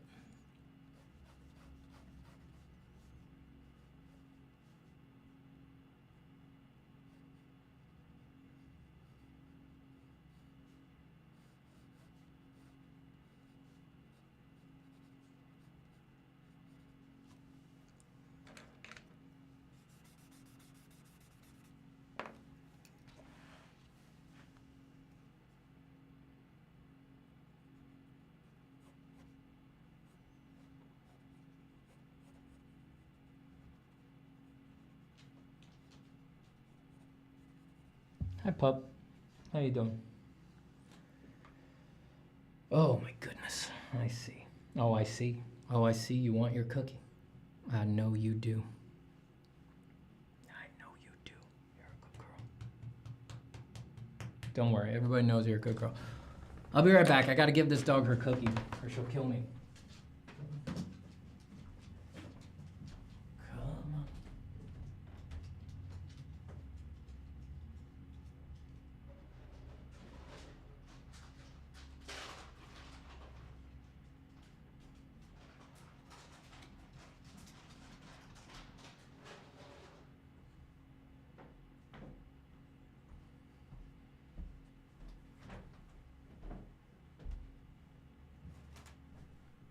Dogs need their cookies, man.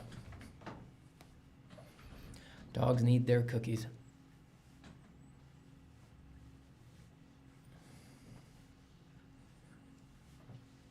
Has the AI simps harassment chilled lately, Steven? I don't know. I mean, I don't register it that much, really. You know, yeah, I don't really register it that much. I mean, because they only come into environments like this, you know. They don't email me, they don't private message me. It's all just like public showboating for them. So I don't really register it. Not like other people I know who, unfortunately, they're happy to fill their inboxes with just crazy, insane person messages.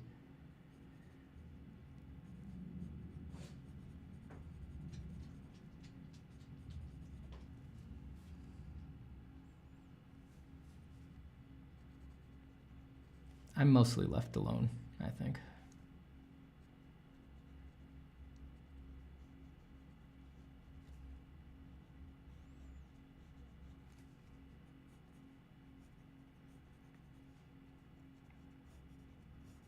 And it's different on a stream. It's just like, everybody understands that on your stream you're allowed to ban whoever you want, you know, like, it just has much less cultural cachet or weirdness or anything like that. Just like, this is my main form of interacting, and people just kind of get like, oh yeah, you got banned? Well, yeah, it's an internet stream. That's what happens. They ban people. It's like the most common everyday occurrence. It's just not energetic, doesn't really leap up.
Not like they're banned from the main event watching Steven draw. Yeah, it's just it's different from other places. It's like, yeah, you just don't get to talk. You could still watch me draw, but you're not here to watch me draw. So just everybody.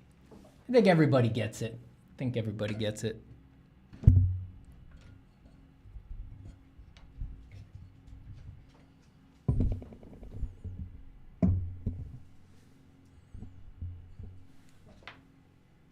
Oh, that muscle I pulled in my back this morning it's fighting. I had bought a drafting table recently. I had ordered one. I had high hopes for it, but I got it in the space and it was no good. I didn't like the surface. The surface had like an incised line about 2 inches in around all the corners because it was a wood surface. And I tried to be okay with it for a while. And eventually I just had to admit to myself, like, that's going to drive me nuts. It's no good. So had to pack it back up in the box, and I sent it back, and I'm on the prowl for another one. But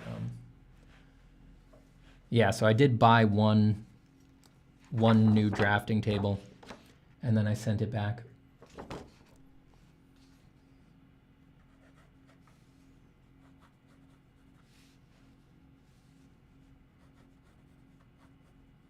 Now should help my posture a bit moving forward.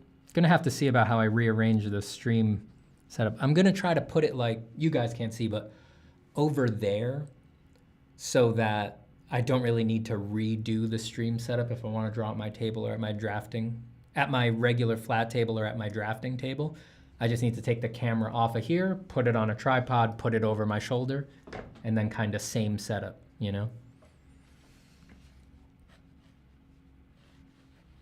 That's the plan. We'll see if I can actually make it fit.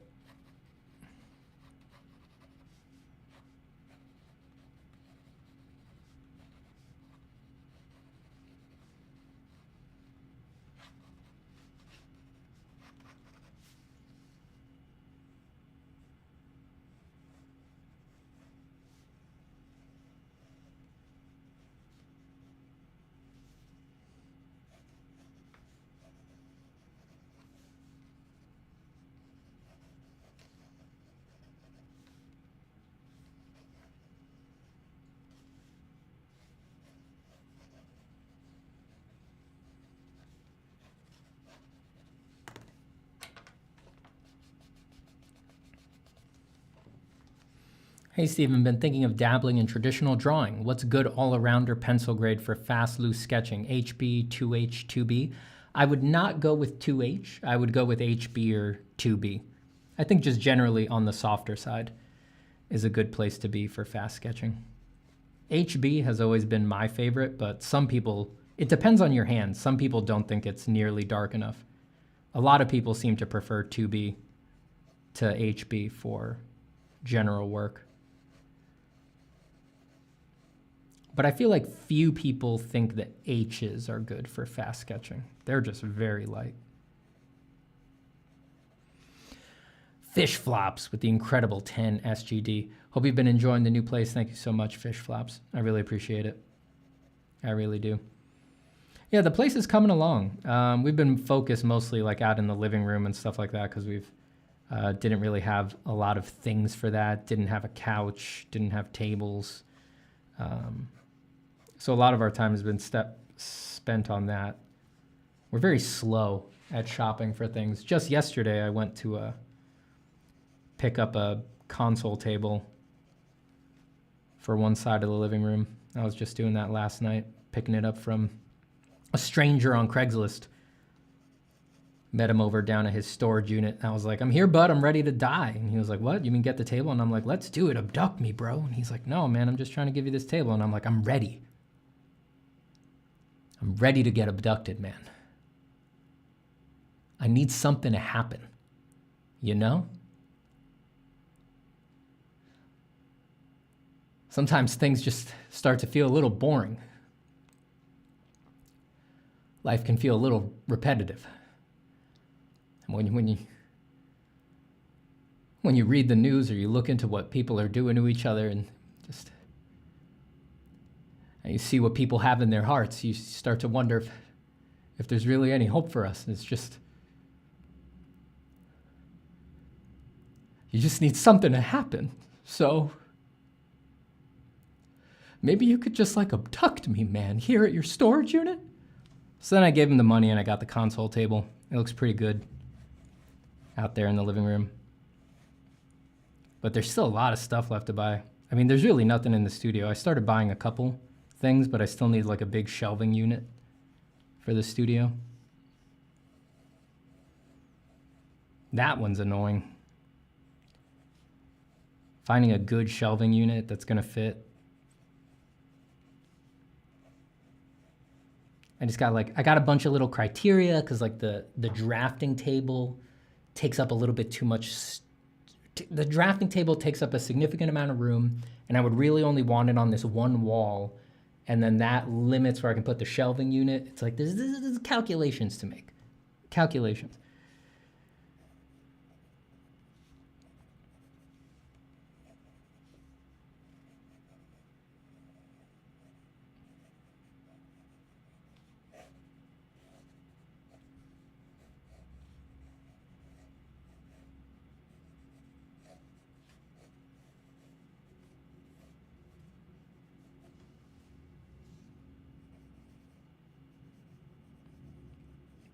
And just this morning, because I knew I wanted to stream today, only just this morning did I get around to just really quickly, like real sloppy, you know, just to slug it in. Did I just get some blankets and sound deadening curtains up on the walls to reduce the echo in here. Because it was real echoey with the bare walls. Gotta go get some new plants and stuff. Yeah, just been busy, you know?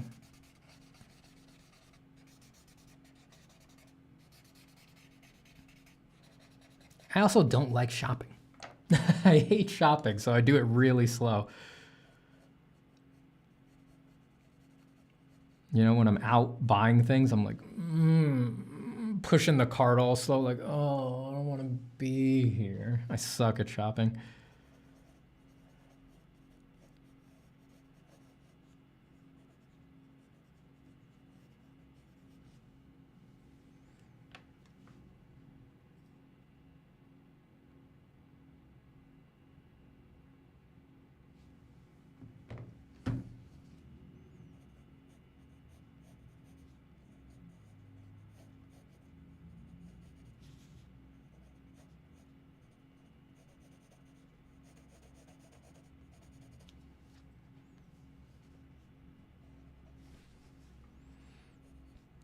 That kind of looks like the tripod from War of the Worlds. Yes. You're right. Those things were awesome. I love those things.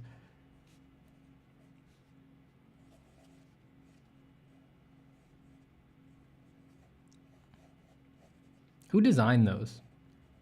I know Ryan Church was on that team, but I don't know if he designed the tripods. That was a cool design because they were more organic. That I like.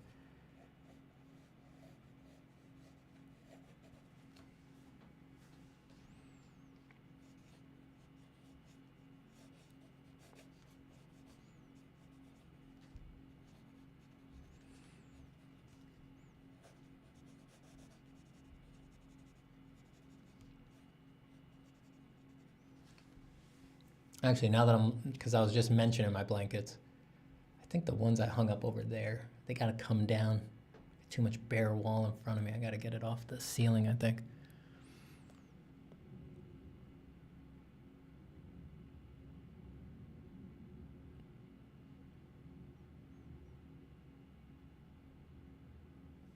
Original or new one with Tom Cruise? I'm talking about the one with Tom Cruise.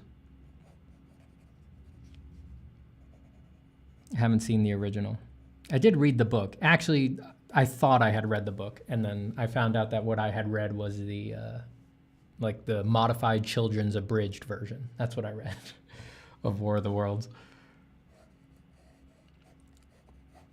There was a long time there I was like, yeah, I read War of the Worlds. Like, I didn't remember. I was like, yeah, I know I read it. And then I found the book while I was helping my mom move. And I was like, hey, this is my copy of War of the Worlds. And I was like, what the this is the kids abridged version. I didn't read War of the Worlds.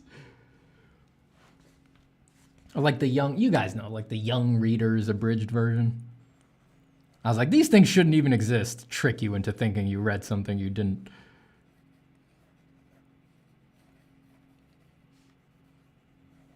It had cool illustrations in it, though.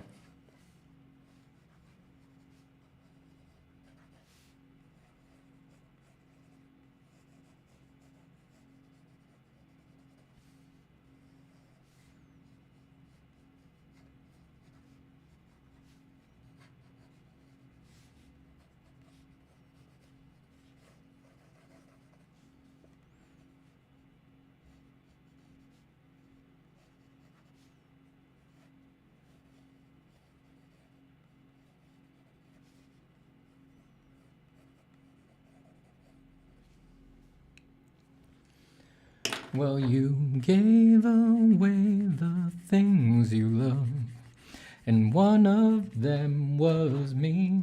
There were clouds in my coffee, clouds in my coffee, and you're so vain.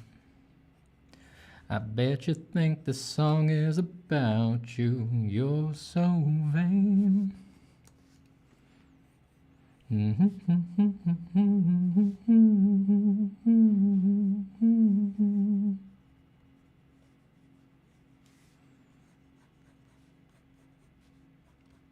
Anybody doing anything fun for St. Patrick's Day here in the States?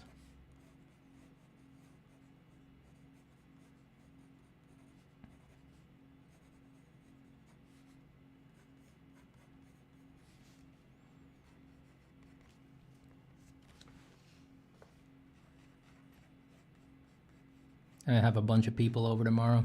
Have a little St. Patty's Day party. I gotta go shopping actually after this. Gotta go buy stuff. Chips. No beer. Dry St. Patrick's Day over here at the Zapata household. It's gonna be a blast. I'm just kidding. I'm gonna buy beer. Calm down.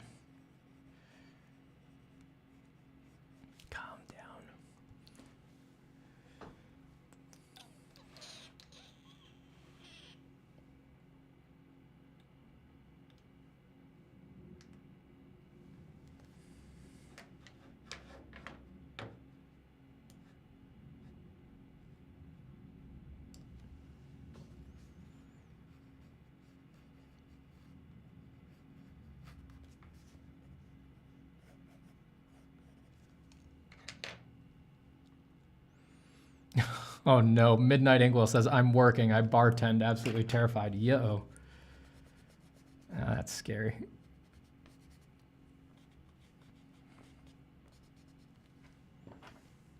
I also would be horrified. I would be very scared.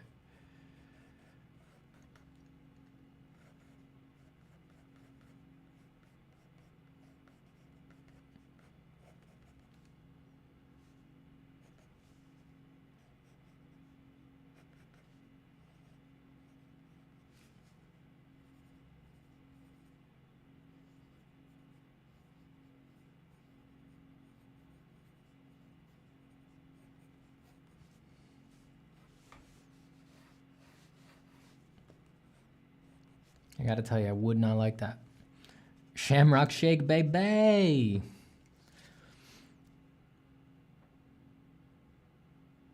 It's amateur hour at the pub, says John D. Harvey. That's funny. Yeah, no, St. Patrick's Day is, dude. We're having a party because we didn't want to go out. We looked at the harrowing prospect of going out for St. Patrick's Day. We were like, you know what? Why don't we just invite people over? That might be the better way to go.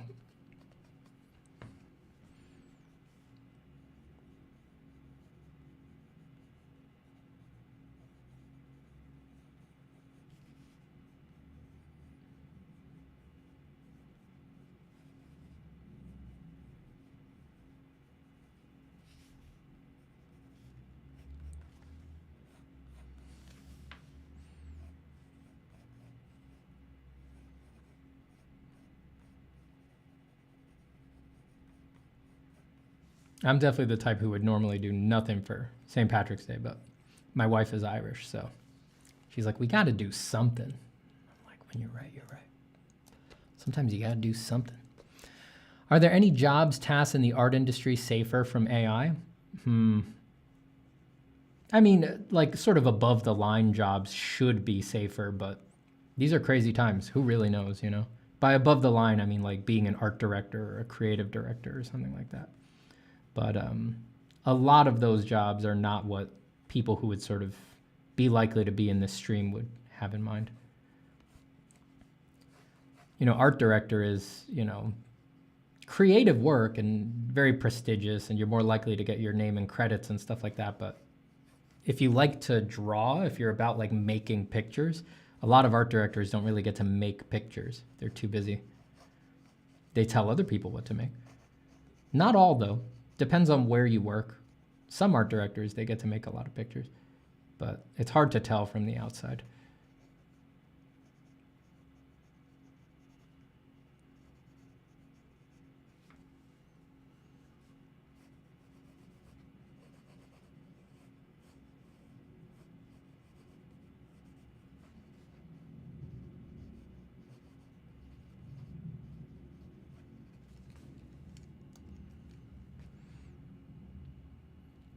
Can I use ChatGPT to become an art director? Absolutely.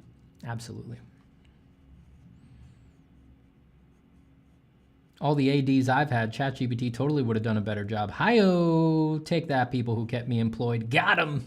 Burn 'em. Well done, Stephen. Clink. Nice job, Stephen. How'd you get so courageous? Oh, I don't know. It just comes to me. Haha, you really smoked them. Good job, Stephen. Fuck them. Yeah, I know. I know. Much love to my past ADs out there. Much love. You know I'm just messing around.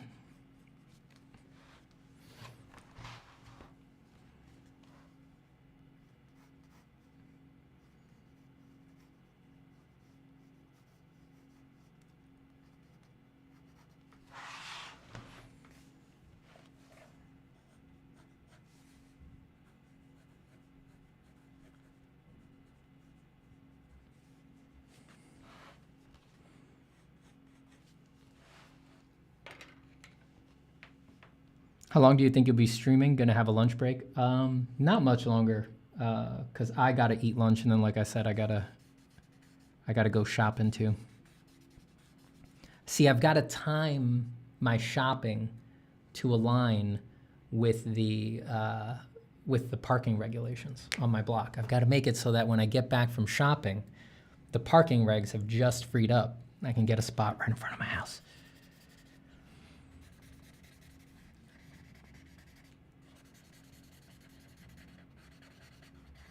So yeah, just a bit longer.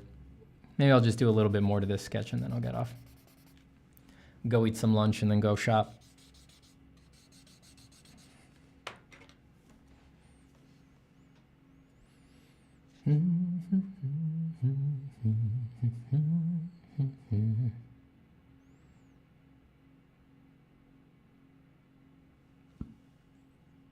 Ali Z is right.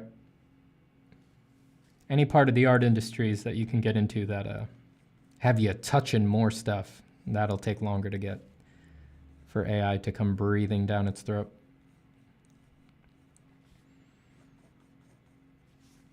If you want to work in entertainment, be a costume maker or something like that.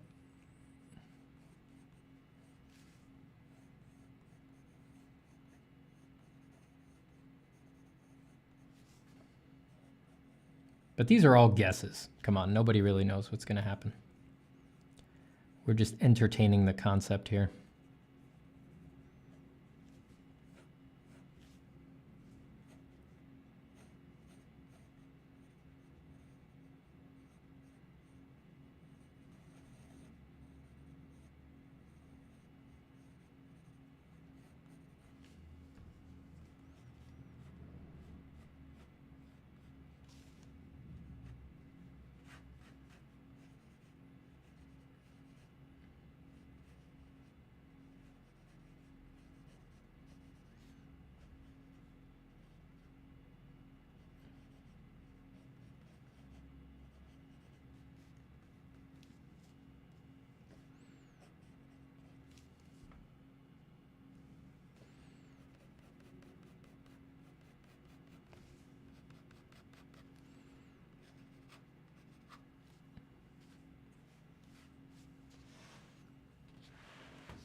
All right, everybody.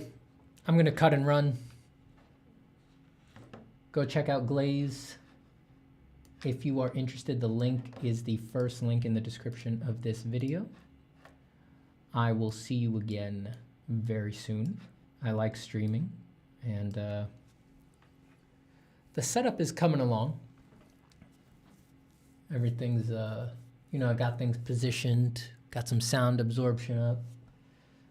Figured out how to have my camera right in front of me now. Green screen's positioned all right. Everything's coming along. Sheldon Martin with the $10. Thank you so much. Hey, this was fun. Thanks for the stream. I gotta go. Here's to help with the beer. Thank you so much, Sheldon. I will tell everybody at the party, I'll say, friends, countrymen, patriots, let's tip one back to Sheldon, who helped pay for these libations. Cheers, Sheldon! And all of my friends will go, to Sheldon! To Sheldon! To Sheldon! It'll be great. And yeah, I'll see you all soon. Take care with all of your creative endeavors, and keep drawing, baby. keep drawing. Ignis Buikis would just join. Wow, incredible that you joined right when I'm leaving. What are the odds? The odds are probably pretty cool. Super cool robot drawing, Steven. Thank you, Carl Frank. I appreciate it. I don't know why I wanted to draw robots today. It just came out. I don't usually draw hardware. Something's ticking away inside there. The unconscious needed machines needed to draw robots. Pretty sure they use AI purely out of boredom. Nostalgic douchebag. Nostalgic douchebag says, so pursuing any art career is a lost cause now? No, I don't think so. I really don't think so. It's always worth it. Whatever happens, people are not going to stop making art. You know, people are still going to have the creative drive, and they're going to want to make things. Now, there's a lot of questions about that there's a lot of questions around that about, will that environment be more inviting to those things? Will it be more viable to do it as a career, et cetera, et cetera? There's a spectrum of viability, but it won't be completely destroyed. I don't think it could be completely destroyed, but it's not a lost cause. And if you really want it, and you're the kind of person who needs to express their creativity, you're probably hopelessly enthralled to it. Like, you've got to do it no matter what. So don't give up on it. And you don't know what's going to happen. We don't know how things are going to shake out. So I would not give up on it. I would keep working on it. You've just got to adjust your expectations for how straightforward the path might be. You know, in a luckier time in the past, we might have thought, all right, the path is pretty straightforward here. And that was never actually the case, but, you know, sometimes are more tumultuous than others. You know, the introduction of AI is fundamentally different than the introduction of Photoshop or photo bashing or something like that. So you just need to adjust your expectations for how straightforward the path is going to be, and be ready to duck and weave and get more creative, and be ready to work harder than you otherwise might have needed to, which is not the coolest thing, but I think that's likely the truth, you know. Lego says, bye-bye, Steven. Thanks for answering my questions. Your robots turned out very cool. Thank you. Just a little bit of robots, just a little bit of robots. Nick Ravioli says, a creative person must pursue creativity regardless of job and market, or else they'll die, or at least their mind will shrivel up. Indeed, Nick. Indeed. Person-to-person interaction will never be touched by AI. Let's hope not. Let's hope not. Let's hope not. I appreciate your distaste for shopping. Damn, I hate shopping. I wither, you know? My wife hates it, you know? She's like, I need your help picking things. And I'm like, I can't. I'm dying. The sheer commercialism of it all. But then if I like see a rack of cameras, I'm like, ooh, let's go look at cameras. All right, everybody. I'm going to cut out. Bye-bye, everyone. Have a great day.